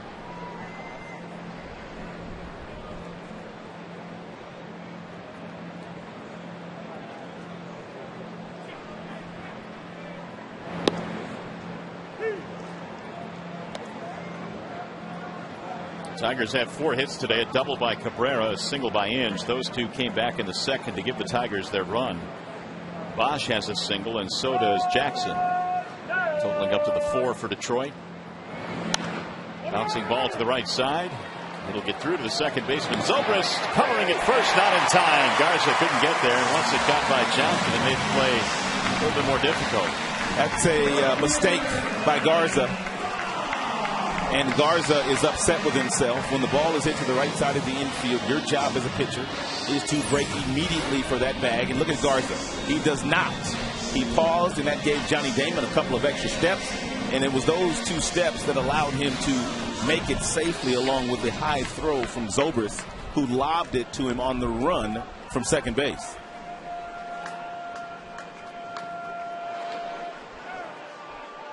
Oh, X-Motors, nice.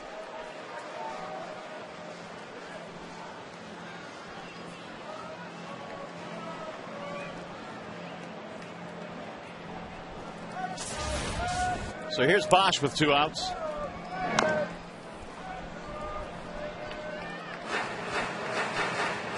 That is the 5th Tigers hit.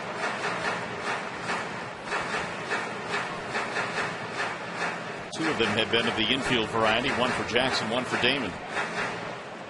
Bosch batting .283.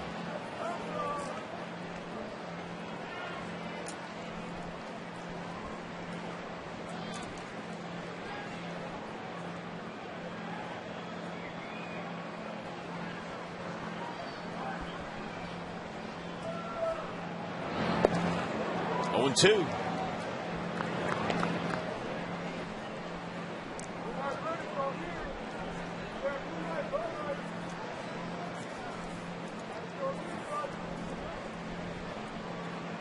.55 RBIs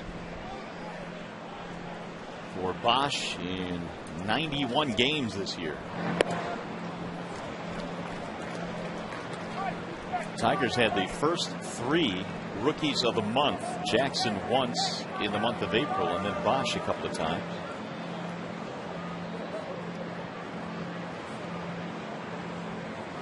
One and 2 on Brennan.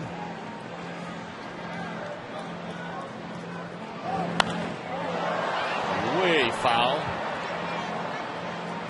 And into the upper deck. Just a little bit out in front.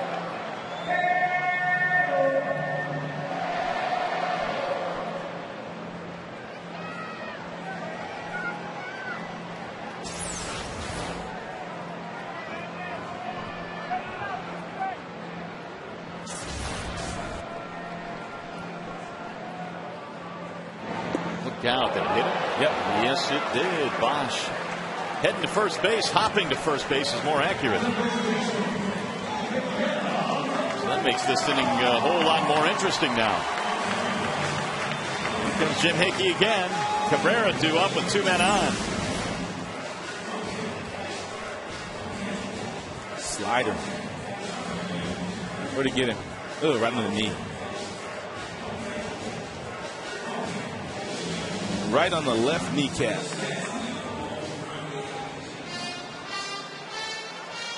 Or shin. It hurt. Wherever it got him. Trying to shake it off. Well, you wonder what kind of strategy will be employed here by the Tampa Bay Rays. Already 4 times in the 7 games these teams have met, Joe Madden has walked Cabrera with runners on first and second. to load the bases. Actually, last time runner just on first and third when he walked him. But first base was occupied.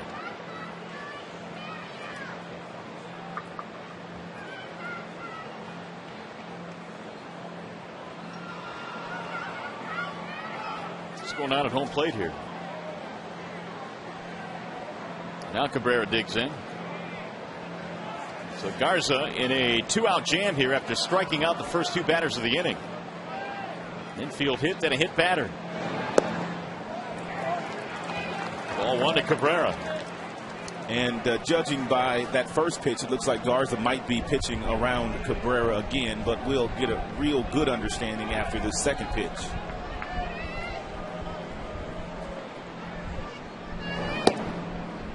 Two and 0.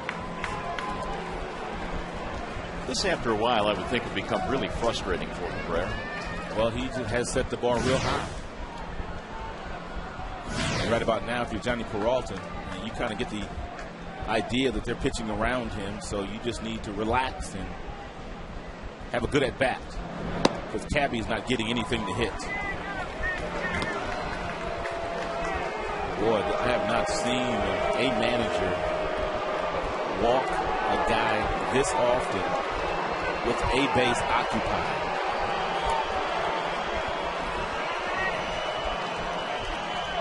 Here's the 3-0 way outside the intentional walk. Last time I remember a player getting this kind of treatment, it was back when Barry Bonds was doing a lot of his damage for the San Francisco Giants. So they much prefer to pitch to Johnny Peralta. You can't blame him. Garza had pretty good command of the strike zone today. Peralta was in this situation back in the third after they literally intentionally walked Cabrera, and he lined out. He'll get another shot with the bases loaded here in the 5th inning. That really ought to go down as an intentional base on balls. Nothing near the strike zone. First pitch here right down the middle. Peralta is 0 for 2. He's hit the ball on a line twice. Johnny should have been ready to hit that unless he was looking for something off speed. Then it's okay to take that first pitch strike, fastball down the middle, if you're not looking for it. Inside, almost hit him. He got fortunate there. That was the 25th pitch in this half inning for Garza. After striking out the first 2 batters, he has run into some trouble.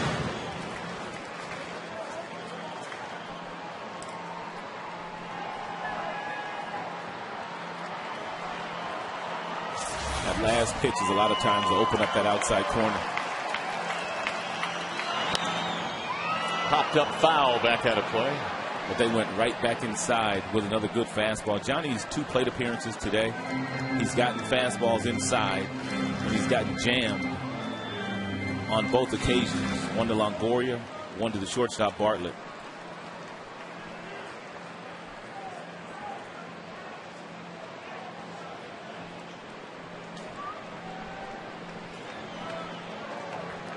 So it's 1-2. Garza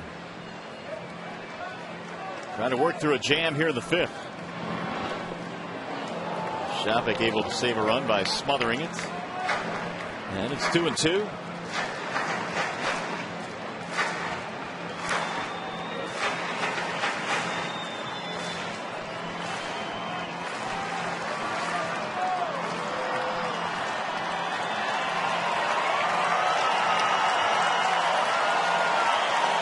Verlander hoping for some more help. Here's the 2-2. Line drive caught at third base again. A line drive off the bat of Peralta. And the inning is over. The Tigers strand 3 more, and we are going to the 6th.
Touch BlackBerry and Android phones with MLB.com at Bat 2010, featuring play-by-play, video highlights, and live audio broadcasts.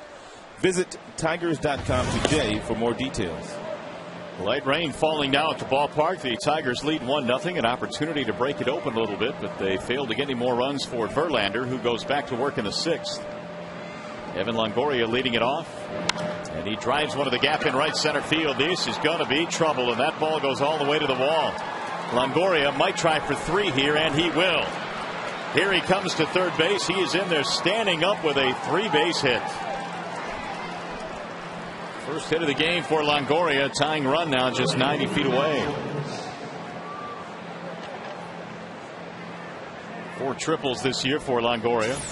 He got a fastball at 93 that was down. He went with it perfectly, and he has pretty good speed. Once Longoria got to second base, he didn't need Tom Foley, the third base coach, to tell him whether he could come to third or not. The play is in front of him. He's making the decision by himself that he can get a triple there. It's good base running by Longoria. Only the 4th hit given up by Verlander. That's going to bring up Matt Joyce, who will try and tie this thing up now with the infield in for Detroit. Breaking ball high, 1-0. Verlander came into this inning having thrown 106 pitches. Leland trying to get another inning out of him.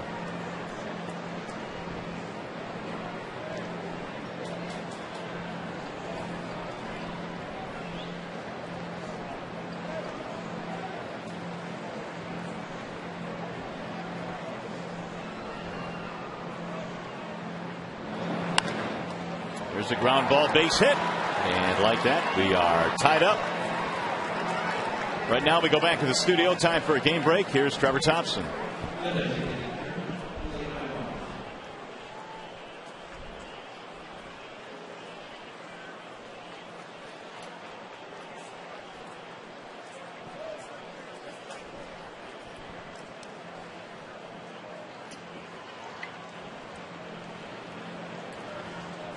All right, Trev, thank you. Here it is 1-1 now, and the RBI hit by Matt Joyce.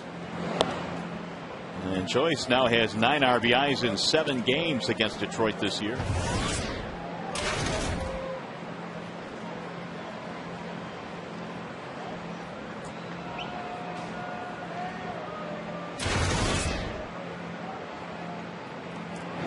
Ibar hits this one in the air. The shortstop going back. That's Peralta. First out of the inning.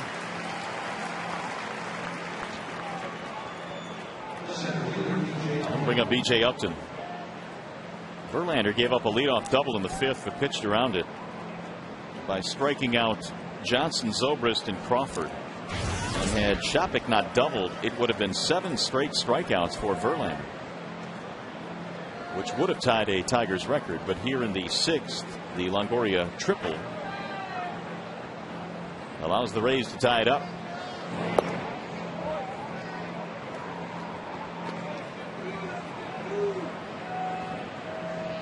With the kind of speed that B.J. Upton has standing in the batter's box, you wouldn't think that he would be a double play candidate. But he is. He has grounded into 10 double plays this year.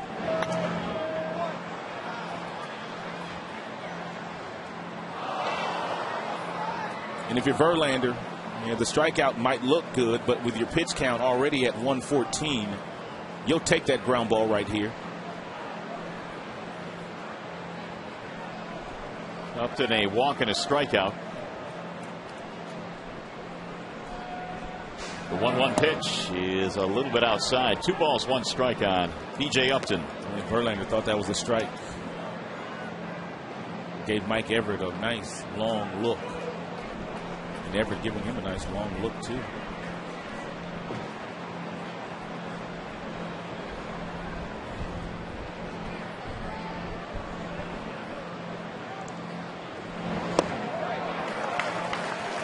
Two and two. Change piece. And a good one.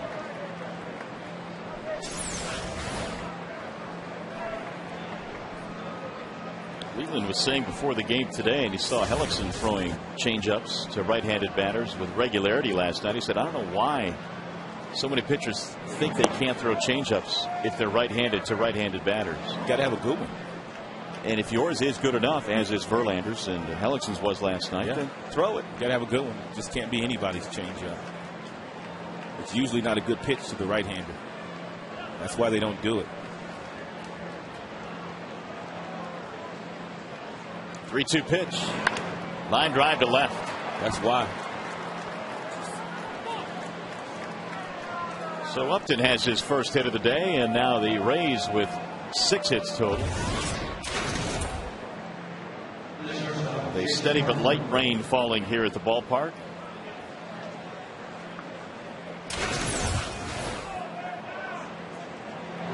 It's a 3-2 changeup, and Verlander, he kind of got it in an area where it's not a bad pitch. It's located well, but at 85 miles an hour, even though B.J. Upton was out front with his body, he was still able to keep the hands back and singled sharply in the left field.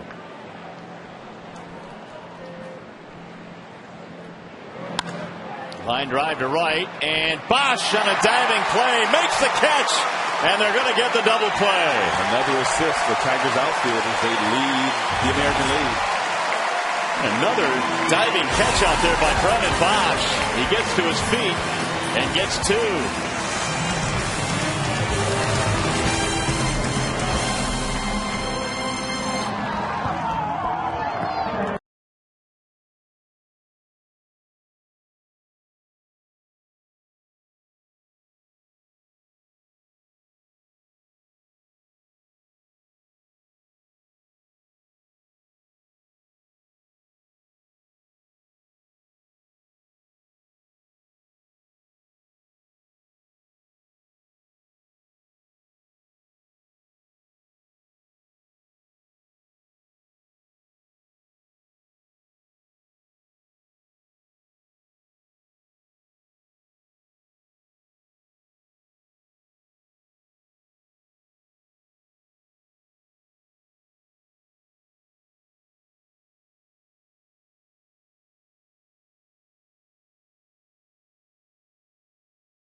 And Garza paused momentarily getting off the base, and that was exactly what Johnny Damon needed to beat the play by an eyelash. Coors Light Freeze Cam is always brought to you by your Frost Brewed Coors Lights.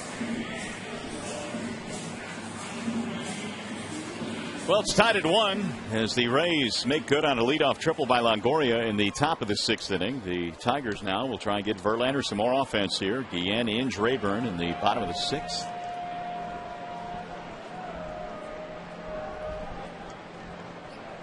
Matt Garza back to work. Tigers have left him loaded twice in this game in the 3rd and 5th innings. Both times Johnny Peralta lining out.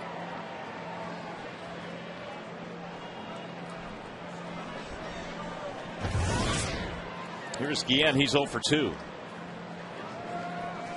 Garza has thrown 89 pitches. Ball 1 to Guillen.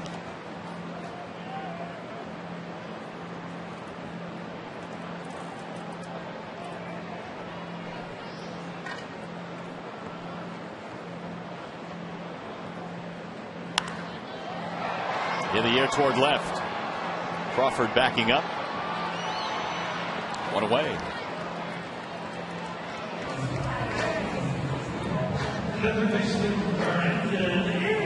Well, we got Brandon Inge, who's responsible for the only Tigers run in this game, an RBI single back in the 2nd. Tigers have 5 hits today. Really Really not a whole lot of offense as we expected for both of these teams because of the pitching matchup, yet both have had terrific opportunities.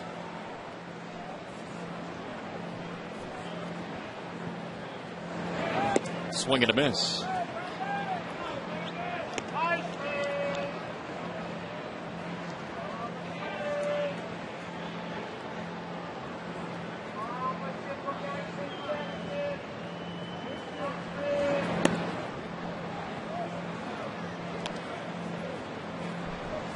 Ainge's RBI single in the second inning was his first hit of this series. Came in batting much better here at home. 288 at home, just 209 on the road.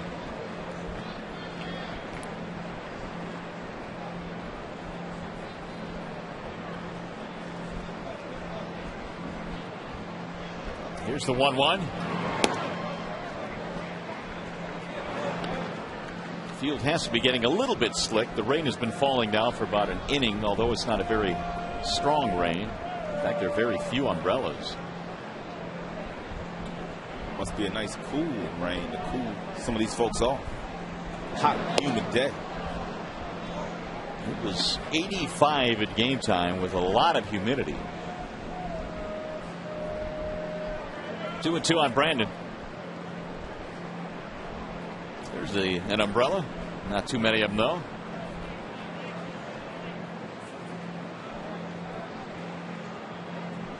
And the 2-2.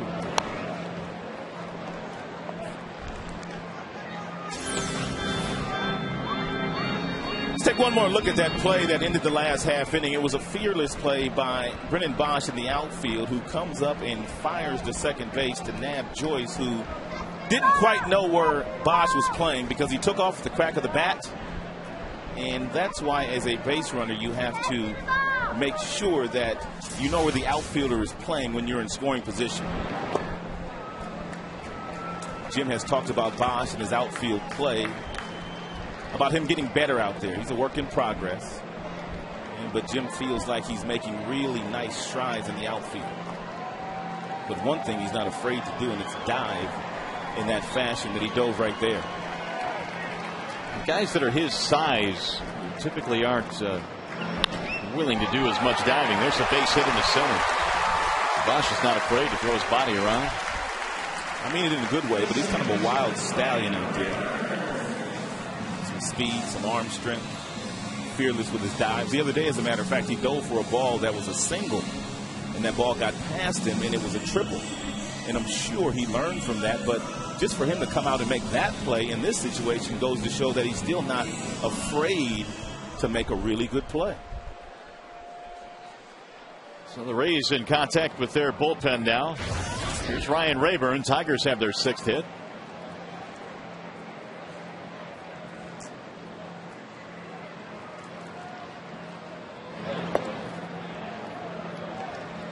Rayburn is 0 for 2. Pop up and a fly ball.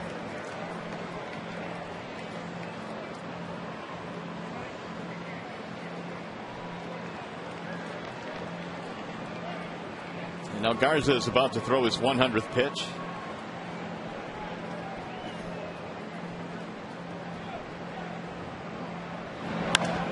High fly ball. Deep left field. Way back. And the Tigers have retaken the lead. Ryan Rayburn, a 2-run shot, and the Tigers lead it 3-1.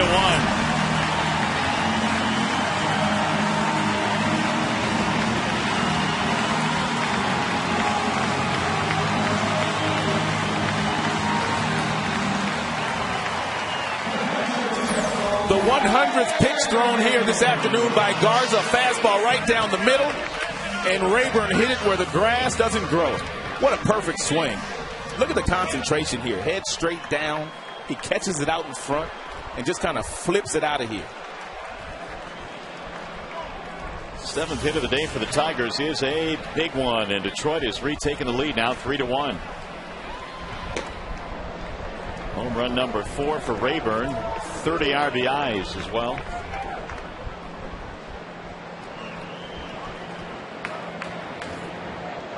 Verlander, after giving up the 1 run in the 6th, has his teammates come right back. He's going back out there for the 7th, looks like. We'll see.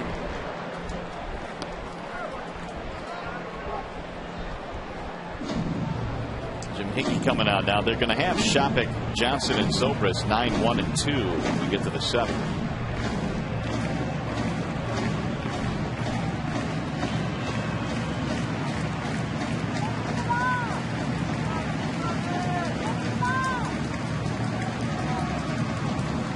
So Rayburn, who has in his career certainly hit some big home runs, comes through with a clutch shot here. It's been a bit of a frustrating season for Ryan, but that one feels good. Randy Choate, left-hander heating up.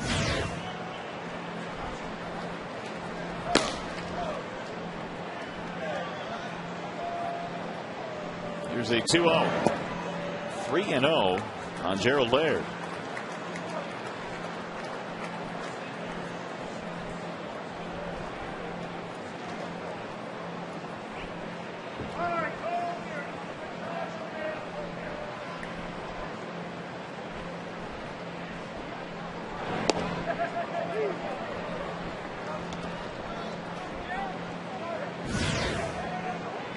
Gerald 0 for 2 today. Ground out, strikeout.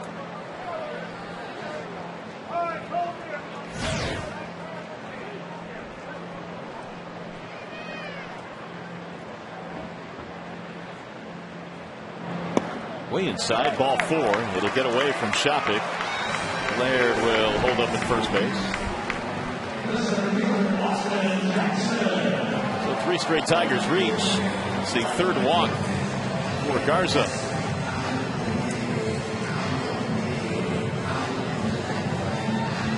Here comes Austin Jackson. One of the 7 Tigers hits today. An infield single back in the 3rd.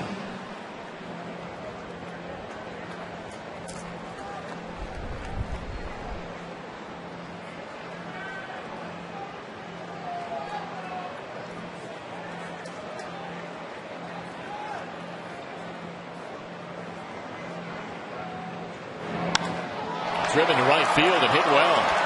Joyce going back right in front of the wall to make the catch. What a play by Matt Joyce.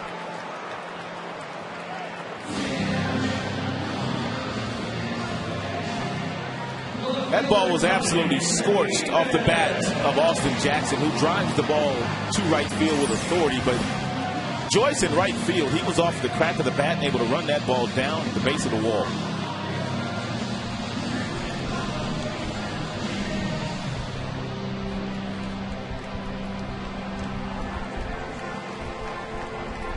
And that's going to be it for Garza.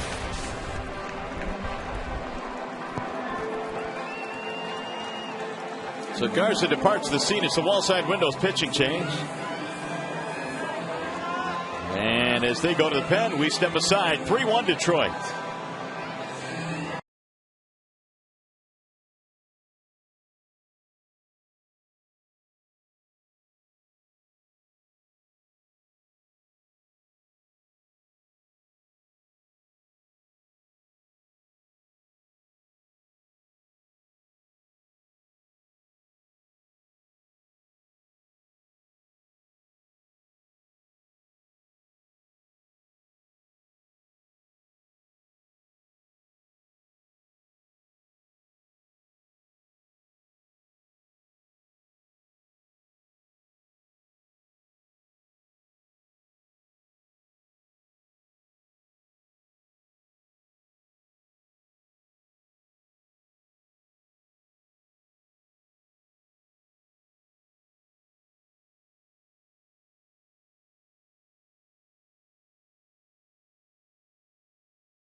Johnny Damon up there.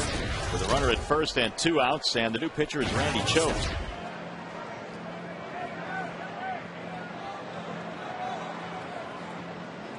Damon is 1 for 3. Choate leads the American League now with his 58th appearance of the year.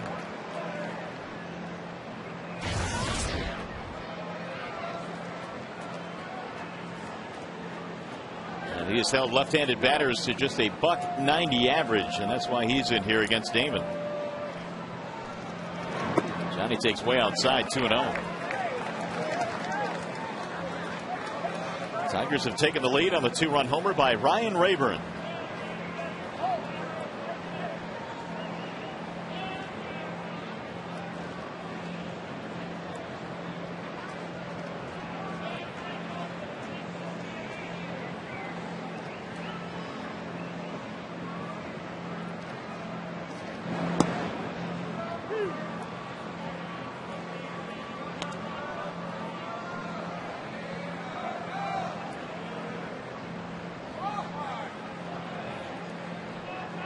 Verlander giving up just the 1 run through 6 innings of work.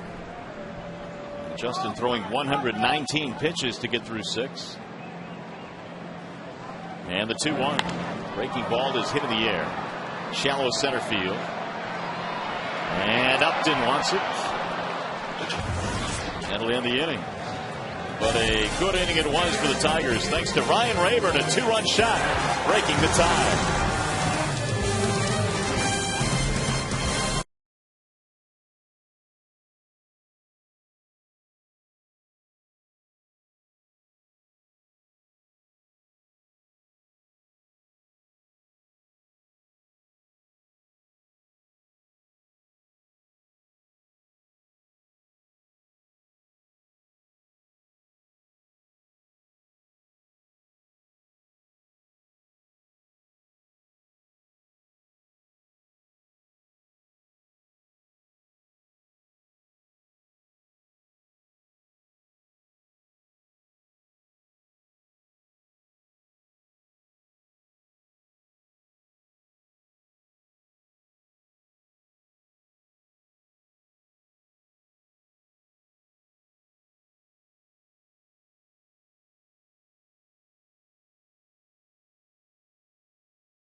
Secondary pitches kind of separate them from most. It was Garza with a slider today, and of course it was Verlander that got the majority of his strikeouts with the curveball, and they come from different arm slots, and you can really tell from this next angle just by how you hold the ball what the ball does. That's the slider there, that's the curveball. You can see the angles that they have when it leaves their hands. The slider on the left looks like a fastball to the last 5 feet and kind of just slides out of the strike zone. Then you get the breaking ball on the right that just kind of like lands softly into Laird's glove. So they're located differently. They're different pitches, different velocities, but the result was the same for both guys today. It was a good pitch as Ryan Perry enters the game for the Tigers here in the 7th. Verlander turning it over now to the bullpen. Perry trying to get some outs here in the 7th. The Tigers have also made a change in left field. Johnny Damon is out of the game, and Don Kelly is the new left fielder.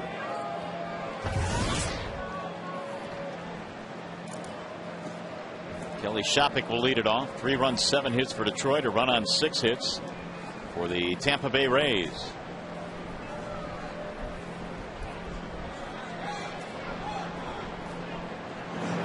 Perry missing with a breaking ball outside. 1-0 on Shopik, who has a double and a walk out of the 9th spot in their lineup today. Rays have missed some chances. They left the bases loaded back in the second. Leadoff double in the fifth, couldn't score. In fact, it was Shopik who had that leadoff double in the fifth inning. Perry giving up a batting average of over 300 this year against right-handed batters. And that's something that he has to improve on, especially if he's going to pitch late in games. As a setup man, you got to be able to get right-handers out with regularity. He's got the fastball to do so, but it's that breaking ball that is a work in progress for Ryan. Still very, very young. And he also hasn't been really sharp on back-to-back days. That second day, and they're working on that with him as well. What the answer is to that, we don't know. It's not like his arm is fatigued that second time out. But certainly at this level and the innings that he will pitch late in games, you've got to be available multiple days in a row. Here's the 3-1 coming home. And it missed. Ball 4, so the leadoff man is on. Not a good start. That's the second time Shopik has walked in this game. So that's going to bring the tying run to the plate now, and Dan Johnson.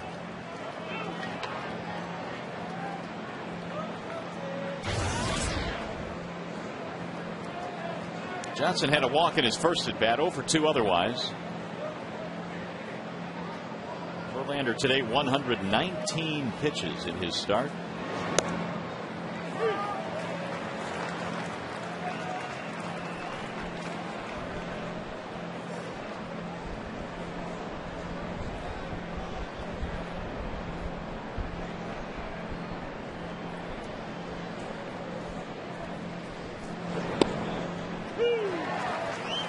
Oh, and 2.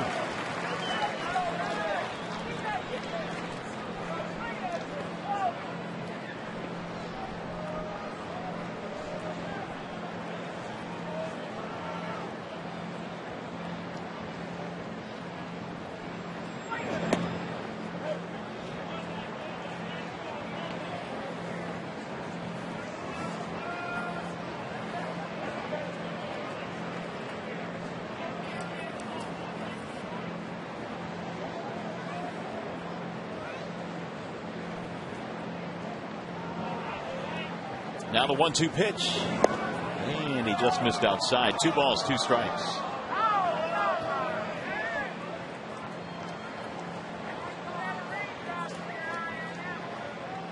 Perry had a bout of bicep tendonitis earlier this year. That was back in the month of June. The 2-2 is drilled high in the air to center. Jackson coming over, drifting a little bit. 1 gone. So they get rid of Johnson. That's going to bring up Zobrist.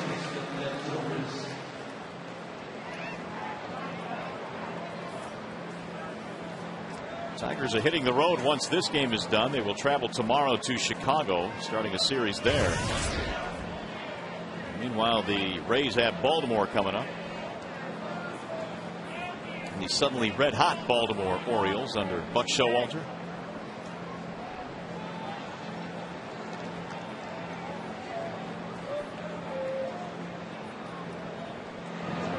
Wave and a miss, 0-1 on Zobrist.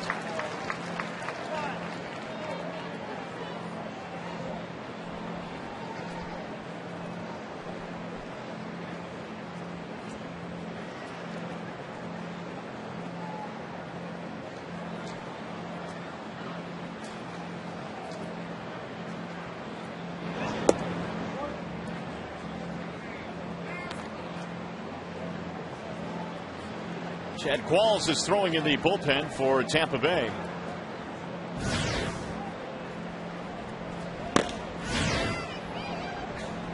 Perry trying to meander through the 7th inning after a leadoff walk. 1-1 on Zobrist. Make it 2 balls and 1 strike. 0 for 2 today for Zobrist, which now makes him 1 for his last 20.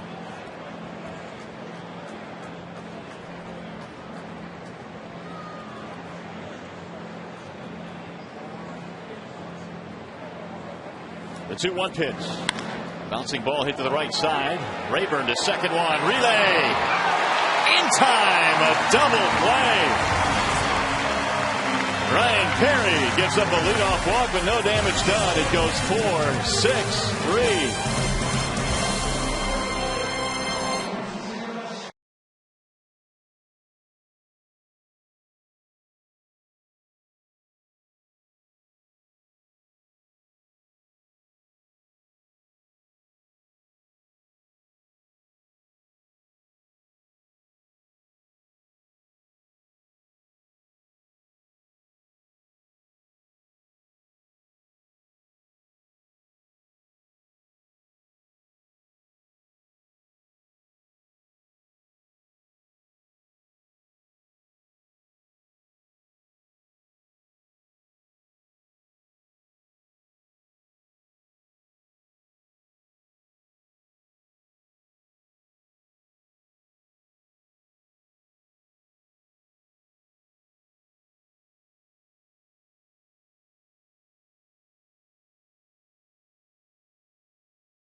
Detroit is brought to you by Hebrew National Beef Franks. Taste the pure goodness. And by your Detroit area Volkswagen dealers. Visit DetroitVWDealers.com. A little bit of a light rain falling here in the Motor City. Cloudy afternoon, hot, humid afternoon. But the Tigers are leading 3-1. Trying to close out this homestand on a high note. And after Verlander went the first 6, Perry pitches through the 7th. Getting a big double play. And for the Tigers, Brendan Bosch will lead things off, then Miguel Cabrera and Johnny Peralta. Bosch already has 1 hit in this game. And going up against a left-hander, Choate in this situation. And Bosch has had a nice year against left-handed pitching. .386 against left-handers. His average has dipped down to .248 against right-handers. Bosch on base twice in this one, singled, hit by pitch his last time. Choate came on to get the final out against Johnny Damon in the 6th, and he starts it clean here in the 7th. And regardless of the month of July, Brendan Bosch is having a tremendous rookie season. But he's got to finish it. He's got to finish it. 283 with 14 home runs and 55 driven in are nice rookie numbers.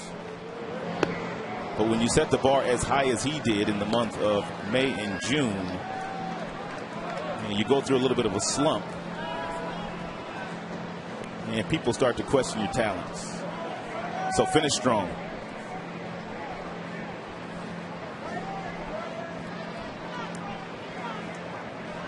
Oh, 2 on Bosch. And he loops that one back out of play.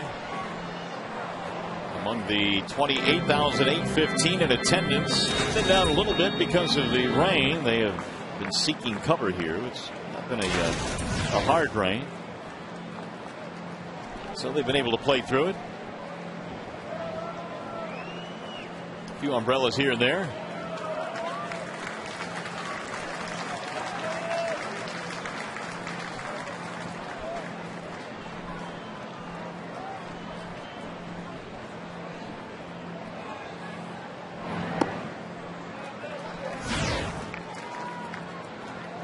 One and 2 on Bosch. 7 hits on the homestand for Brennan. He's had 3 in this series.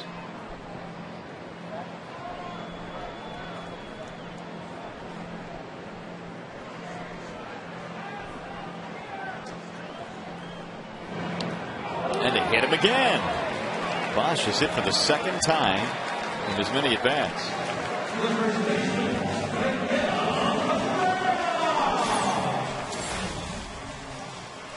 Joe Madden has done something very unconventional in the 6 games the Tigers have played against the Tigers, and that's walking Cabrera 5 times with first base occupied. He did it 3 consecutive days in Tampa, and he's already done it a couple of times here. Matt Garza has walked him a couple of times, although once intentionally, and the other one was just 4 balls that weren't even close to the strike zone. So Joe Madden not allowing Cabrera to beat him and his squad. Pitching change here. We're in the 7th, 3-1. We'll be back.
(23rd through 25th) and enjoy the weekday value pack. 4 tickets, 4 hot dogs, 4 soft drinks, and 4 bags of chips for only $55. For tickets, call 866-66-TIGER or visit tigers.com. So the Tigers leading it here 3-1, looking for some more. They have Cabrera coming up. Chad Qualls has come out of the bullpen. Chad Qualls got some big outs for his club a couple of nights ago in the start by David Price. And that allowed Joe Madden to turn the ball over to Benoit and Soriano, his closer. Only the 6th game for Qualls since coming over from the Arizona Diamondbacks, where he started the season as their closer. Picked up from the D-backs right at the deadline, July 31st. The 1-0 is way outside. 2 balls, no strikes. Qualls got to the big leagues in 04 with Houston. Spent parts of 4 seasons there out of their bullpen and really pitched in a lot of games. In fact, 81 games out of the bullpen in 06 with Houston.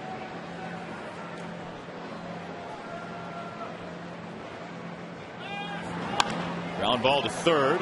Longoria fires to second. Relay, double play. Swinging around the horn, 5-4-3. Now Johnny Peralta.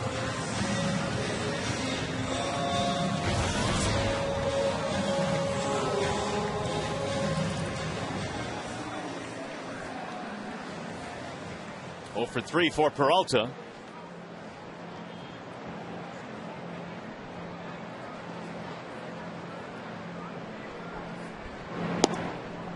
Qualls delivers strike 1.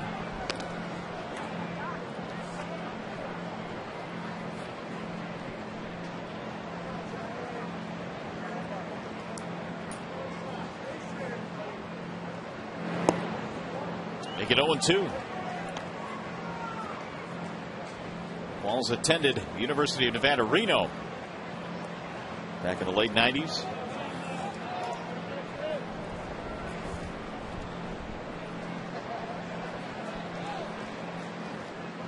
Here's the 0-2 pitch.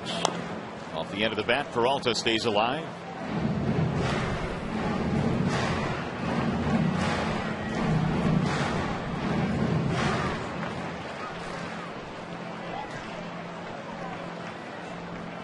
Johnny's been on base, or I should say at the plate, with 3 men on base twice in this game. 2 times with the bases loaded, but both times lining out. Here's the 0-2.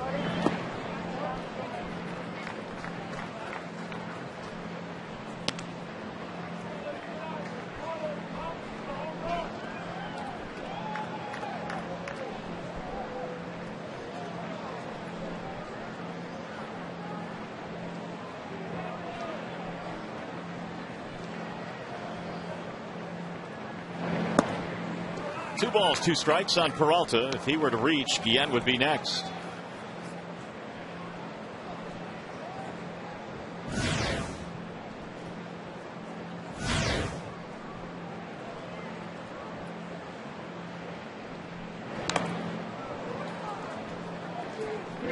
Johnny on this homestand now.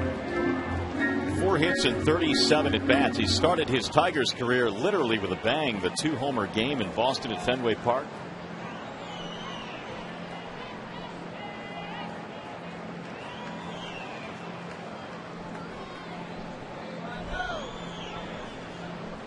And the 2-2. 3 balls, 2 strikes. Tigers about hit the Rays today, 7-6. They lead on the 2-run homer by Rayburn in the bottom of the 6th inning. He broke a 1-1 tie.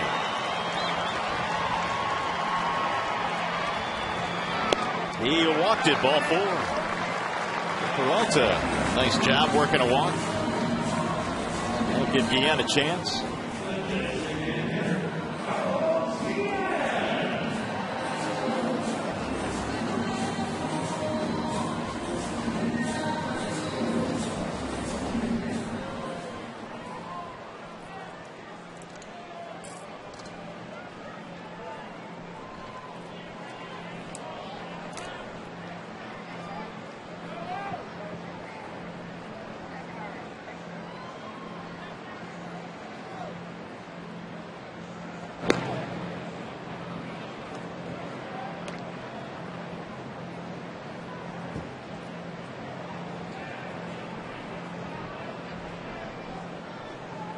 Garza started for the Rays, gave way to Choate in the 6th inning, and now Qualls here in the 7th.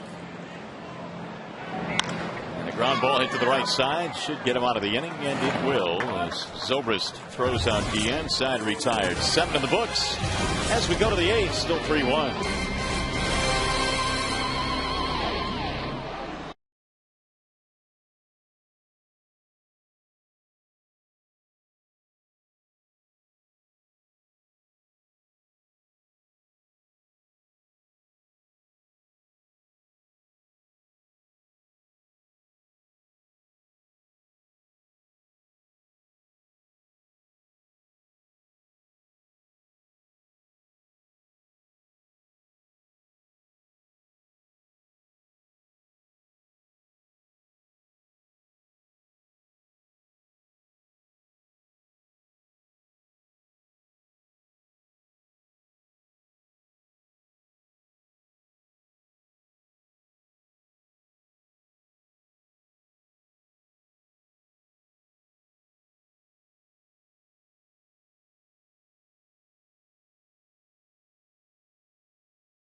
Belongs to Ryan Rayburn, a 2-run homer in the 6th inning. Justin Verlander went 6, walking 3, striking out 7, and giving up just 1 run. And runners in scoring position today, big part of the story for Tampa Bay, just 1 for 11 And now the Rays coming to the plate here in the 8th. They have Crawford, Longoria, and Joyce facing the right-hander Ryan Perry, who came on in the 7th inning. Perry picked up a double play ball after walking a man in the 7th. And Perry wants to keep Crawford off the base paths. And he wreaks havoc when he gets on.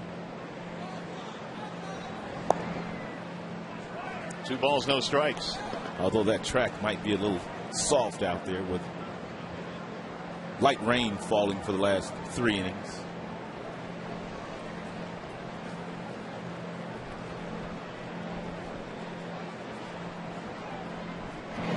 Two-0 was in there. Strike 2 and 1 on Crawford. A single and a steal back in the 3rd frame. He has 39 stolen bases, which trails only Juan Pierre in the big leagues. Pierre with 43. Tigers will get another look at Juan Pierre in a couple days in Chicago. 3 and 1.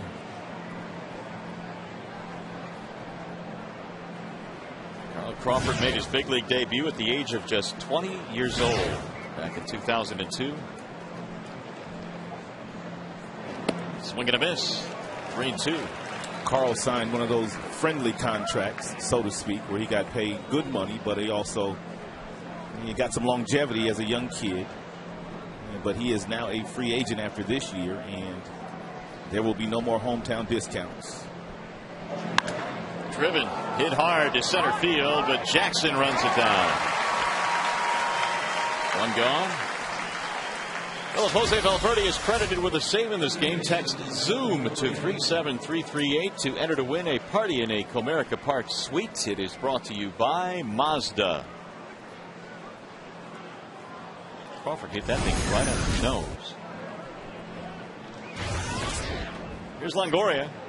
Haven't had a triple to start things off in the 6th, and then eventually scored their only run. Perry bumps in strike 1. Tigers bullpen this year, their ERA is still under 4 as Valverde is warming up. 3.91 ERA for the Tiger relievers. 0-2.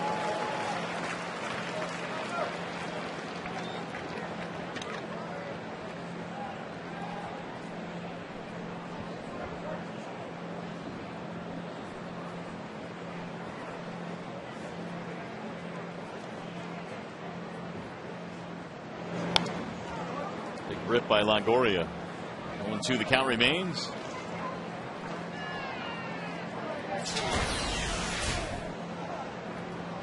Well, here is Longoria compared to some of the guys that are in the Hall of Fame after 391 career games, and the numbers are very, very comparable. And in some cases better than guys like Schmidt, Boggs, Brett, some of the great third basemen that have played this game. Which means longevity is going to be key for Longoria, because the skill set is obviously there. Those other guys played a long time in the big leagues.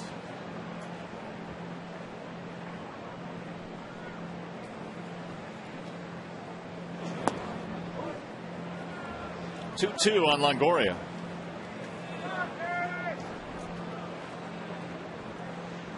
Tigers got 1 in the 1st. The Rays tied it up with 1 in the 6th, and then Detroit went ahead on the 2-run shot by Ryan Rayburn. Here's the 2-2. Again to center field. Jackson has a beat on this one as well. A couple of fly ball outs here in the 8th, 2 away. Perry has retired 4 of the 5 batters he's faced. We'll bring up Matt Joyce.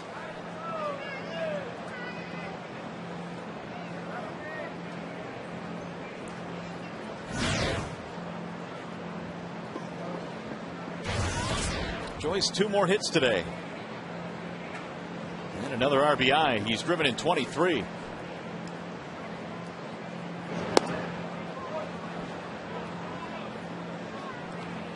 Almost half those runs against his former team.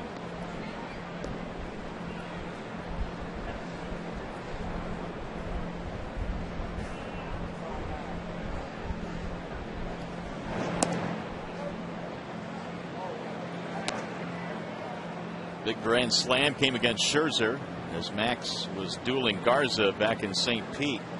Max had a no-hitter going in the 6th inning, and the grand slam broke that up. Here's the 2-0, and it's low. 3 balls, no strikes.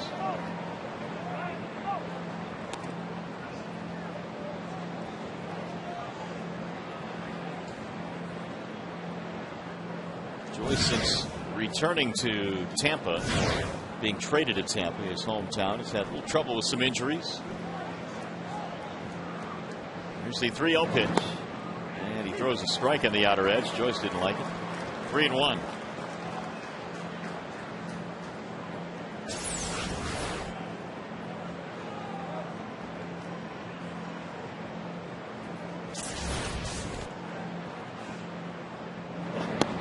There's another strike at the same spot. 3-2. Matt played his college ball at Florida Southern College, which is located in Lakeland, and they play against the Tigers every year to kick off the spring training schedule.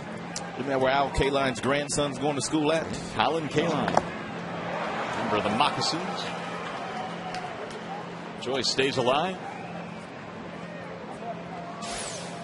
Well, you talked about a couple of the big hits that Joyce has had against the Tigers this year, and make no mistake about it, Joyce has enjoyed beating up on his former teammates, even though he will not say it. There's always something special about doing well against a team that kind of traded you away. He lost in ball 4. He had fought back into the count, and Perry ends up losing it. It's his second walk today. It's going to bring the tying run to the plate, and that tying run will not be facing Perry. Jim Leland making a change.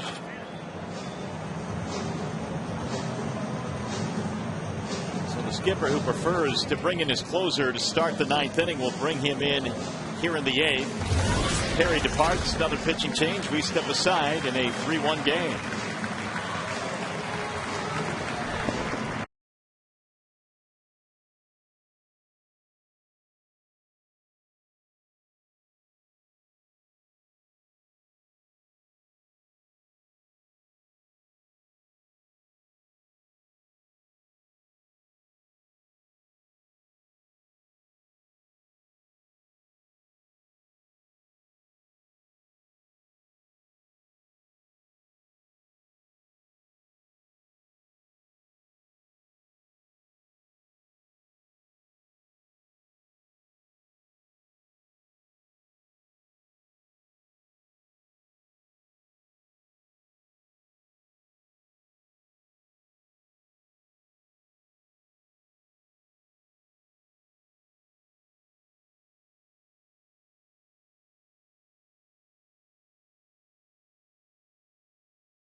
Now for as low as $225, design your own 9 or 19 game plan. See, the Wings face every original 6 team this year. Call 313-396-7575 or visit DetroitRedWings.com.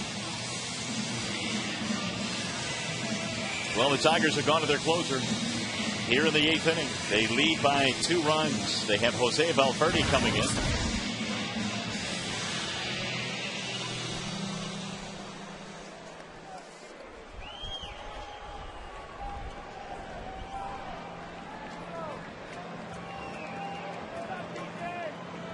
Willie Ibar, the batter.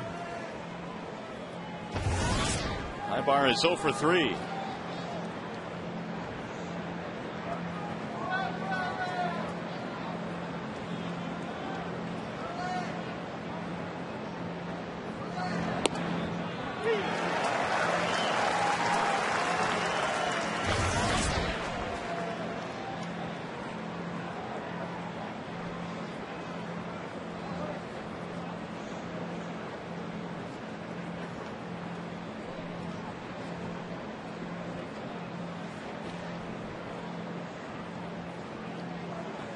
Here's Valverde's 0-1.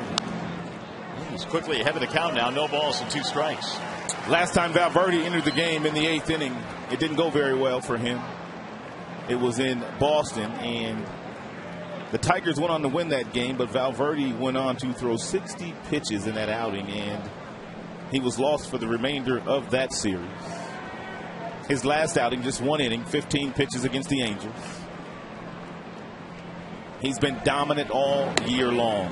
Made the All-Star team. And his first half numbers were incredible. Second half of the year, he has struggled a little bit. He is 12 saves shy of 200 for his big league career.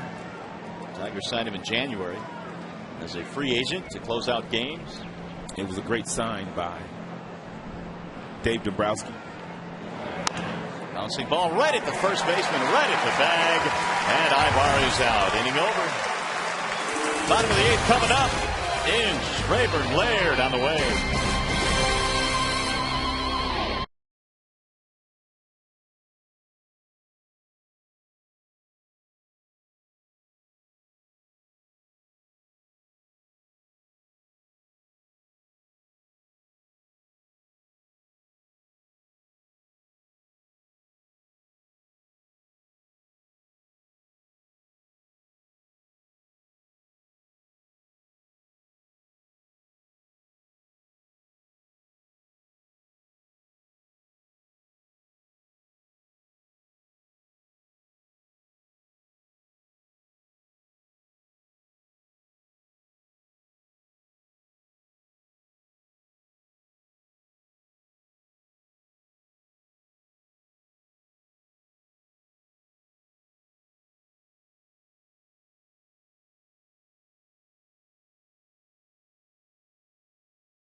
To end the 8th inning, so the Tigers will come to the plate in the bottom of the 8th. They are leading by a score of 3-1.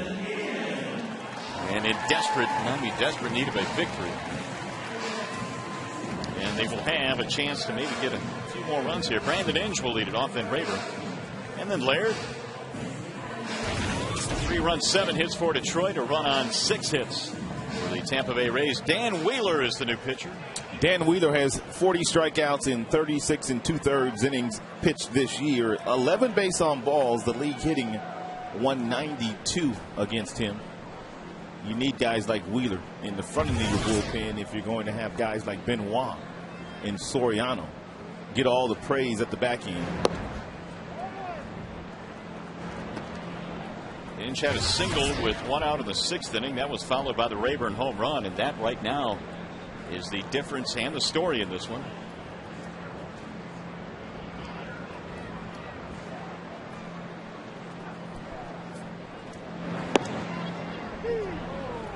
One ball, 1 strike on Brandon.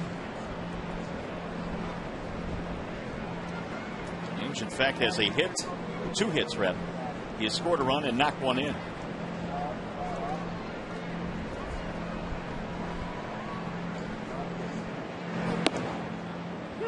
1-2.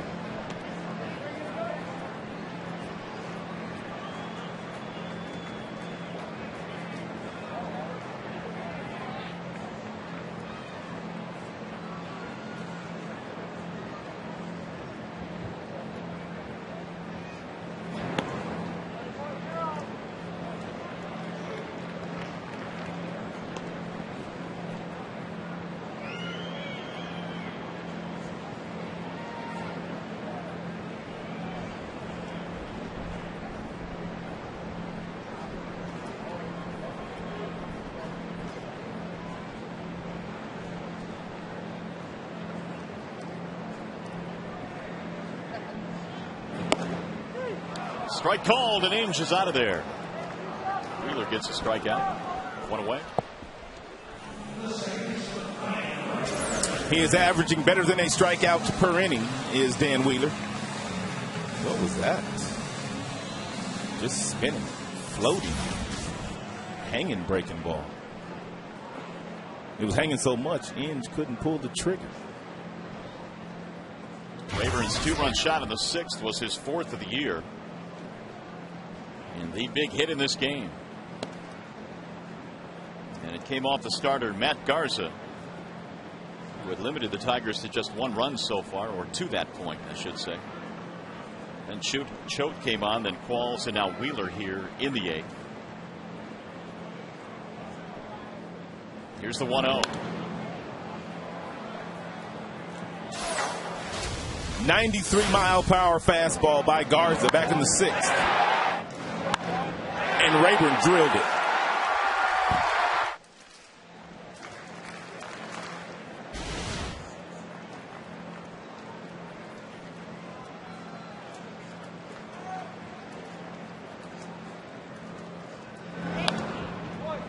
One and two.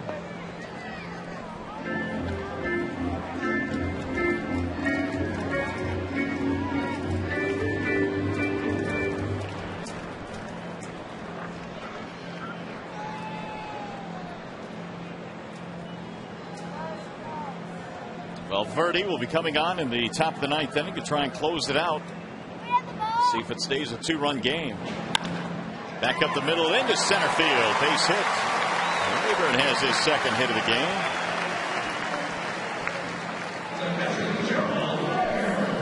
Hey fans, we're right back with you Friday for the opener of the weekend series in Chicago against the White Sox. Coverage begins at 7:30 with Tigers Live, followed by the game at 8. Tigers baseball presented by Bell Tire Friday night on Fox Sports Detroit and Fox Sports Detroit HD.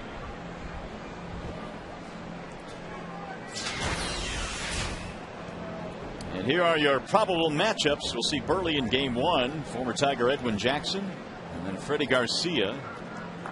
Bonderman, Porcello, and Galarraga towing the slab for Detroit in that 3-game set. We saw those last 3, Burley, Jackson, and Garcia, last week when the White Sox were here. And then it's down to New York for a 4-game set. It's not going to get any easier. That much is for sure. Tough schedule.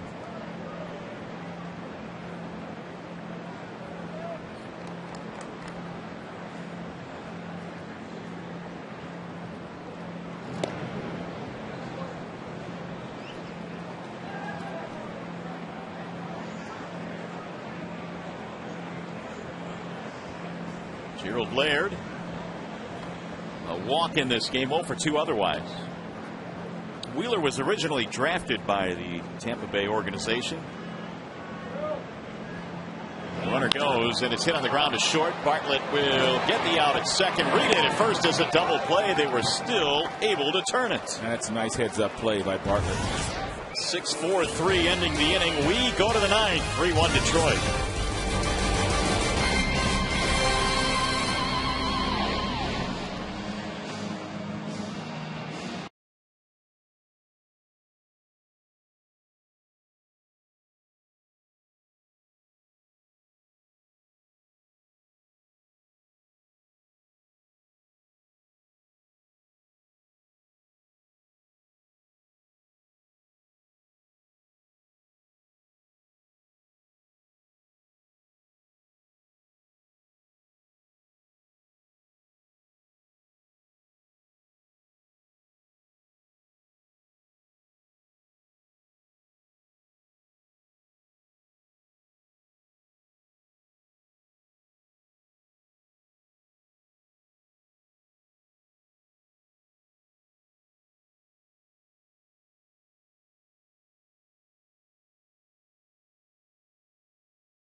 Tampa, the Tigers trying to at least get one win in this series as we go to the 9th inning. It is a 3-1 game, and Jose Valverde will try and close this thing down. Ramon Santiago comes on to play second base for Detroit.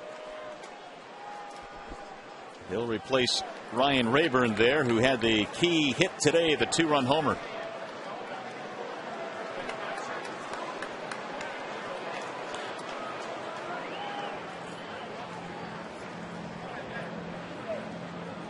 Upton, Bartlett, and Shopik, the 7, 8, 9 in the Tampa lineup. Facing Valverde, Jose came on, got a ground out from Ibar with a man on in the 8th. That was the final out there, so he's going for the 4-out save.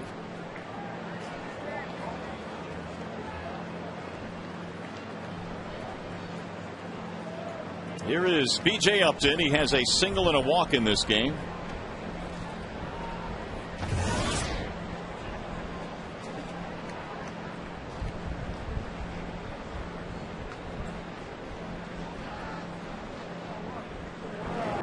First pitch is skied down the right field line. Back to the seats it goes.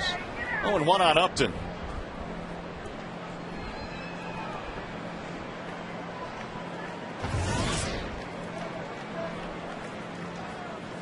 If Valverde gets the save in this game, it would be the 3rd time this season he would have picked up a 4-out save.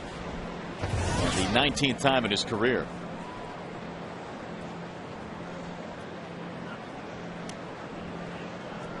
The 0-1.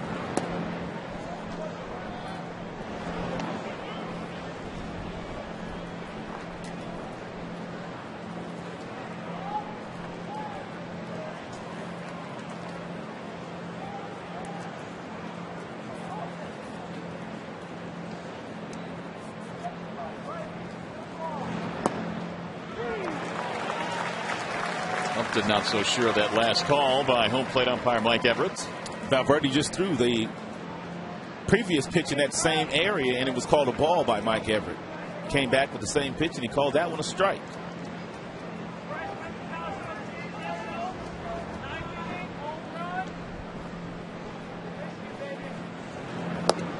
Jose Valverde, one of the more colorful members of the Tigers team.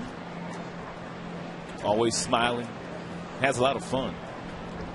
Keeps that bullpen loose.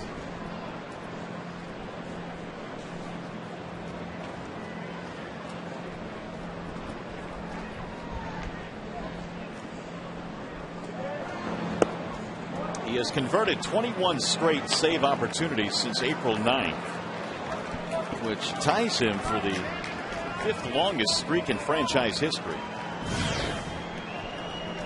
Opposing hitters came in batting just 164 against him. Bartlett waiting on deck.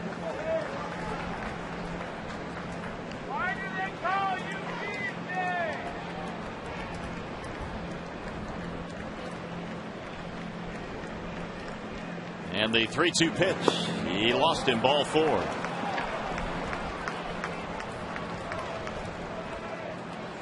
So Upton is on for the 3rd time today. The last thing Jim Leyland wanted there. And here is Bartlett.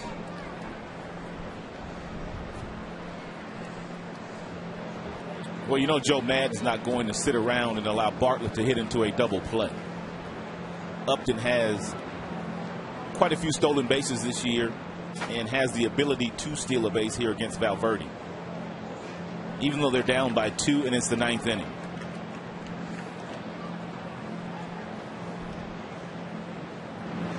Ball 1.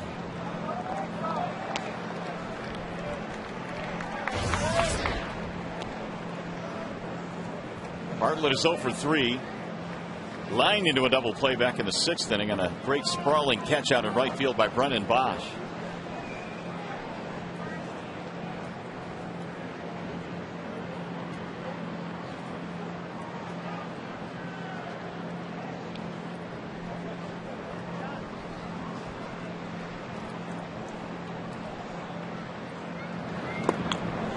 It's in the dirt. 2 balls and no strikes. Laird got lucky there. As a matter of fact, it almost looked like he got crossed up. at the way he went at that 95-mile-per-hour fastball, and that got Rick Knapp up off the bench and out to the mound.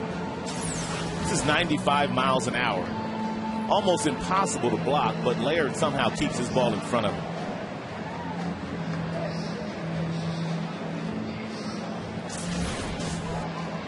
Valverde needed only 4 pitches to get out of the 8th inning. He's already thrown 8 more here in the 9th and hasn't gotten it out yet, and he's fallen behind Bartlett. 2 balls, no strikes. He keeps staring at his fingers and is having trouble with the grip.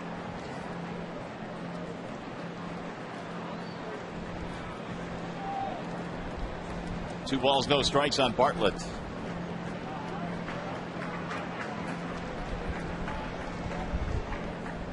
Runner goes. Here comes a throw, and it's going to go into center field. Upton will get up and go to third. Stolen base and an E2, and hurt at second base is Santiago.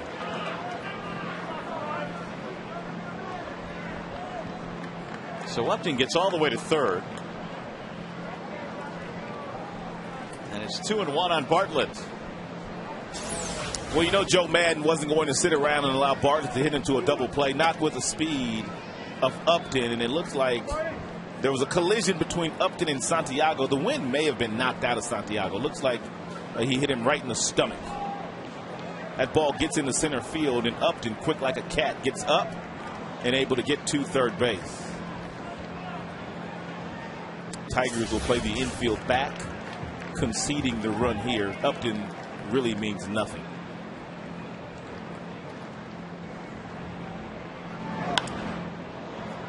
Into right field for Bosch. He's going to line it up. Upton not going anywhere. He's smart. Not with that gun. Bosch quickly fired it back in. 1 gone. He's smart.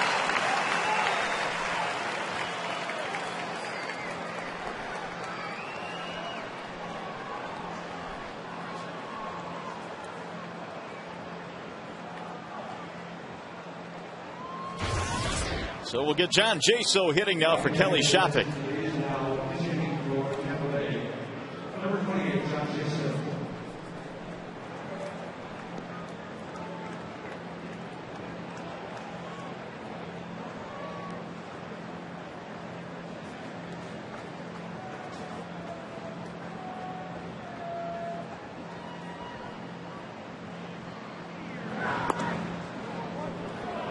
Jaso started the first 2 games in the series in the leadoff slot and doing the catching. Had an RBI double in the ball game last night, an RBI single in game 1.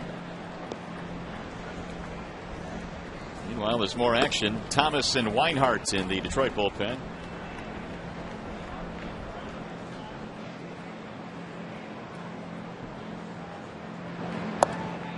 Two balls and no strikes on Jaso.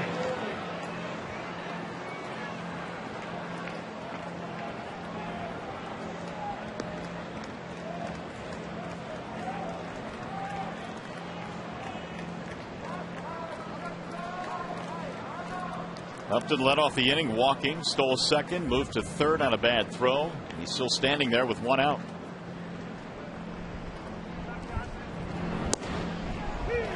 Two and 1. That base that B.J. Upton stole here is the 11th base that they have stolen this year against the Tigers catchers and pitchers. 11 of 12, and you're talking about Laird and Avila, who have been 2 of your better throwing catchers in the American League this year. That just gives you an idea of how fast the base runners are for the Tampa Bay Rays ball club. Bouncing ball hit to the right side. This will get the run in, but Cabrera will tag the bag for out number 2. Give Jaso an RBI. And it's a 1-run game now, 3-2, but the bases are empty with 2 outs.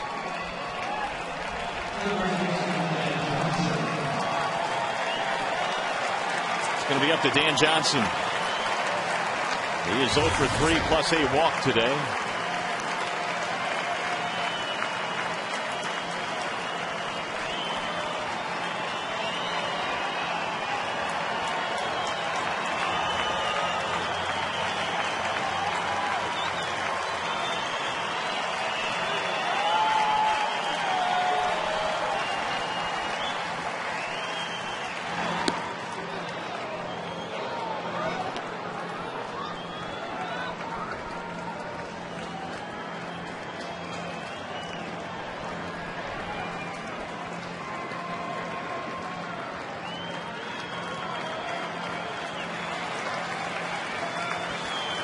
Here's the 1-0 to Johnson.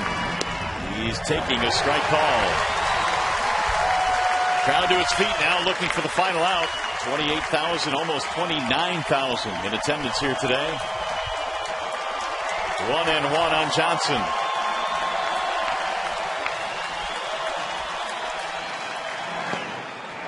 Two and one.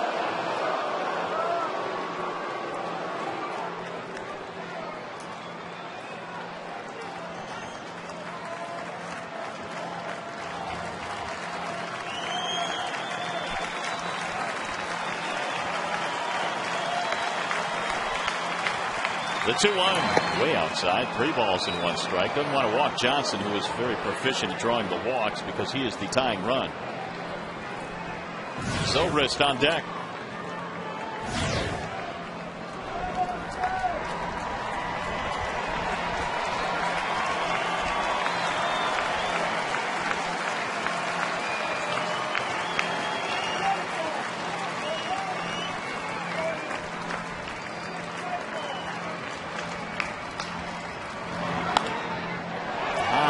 Fly ball, right field, should do it. Bosch is there, and the Tigers win. In the 9th inning to get a run off Valverde, but Jose converts his 22nd consecutive save opportunity. And for the 3rd time this season, he gets 4 outs to record the save. 3-2 our final score. Back with more in a moment.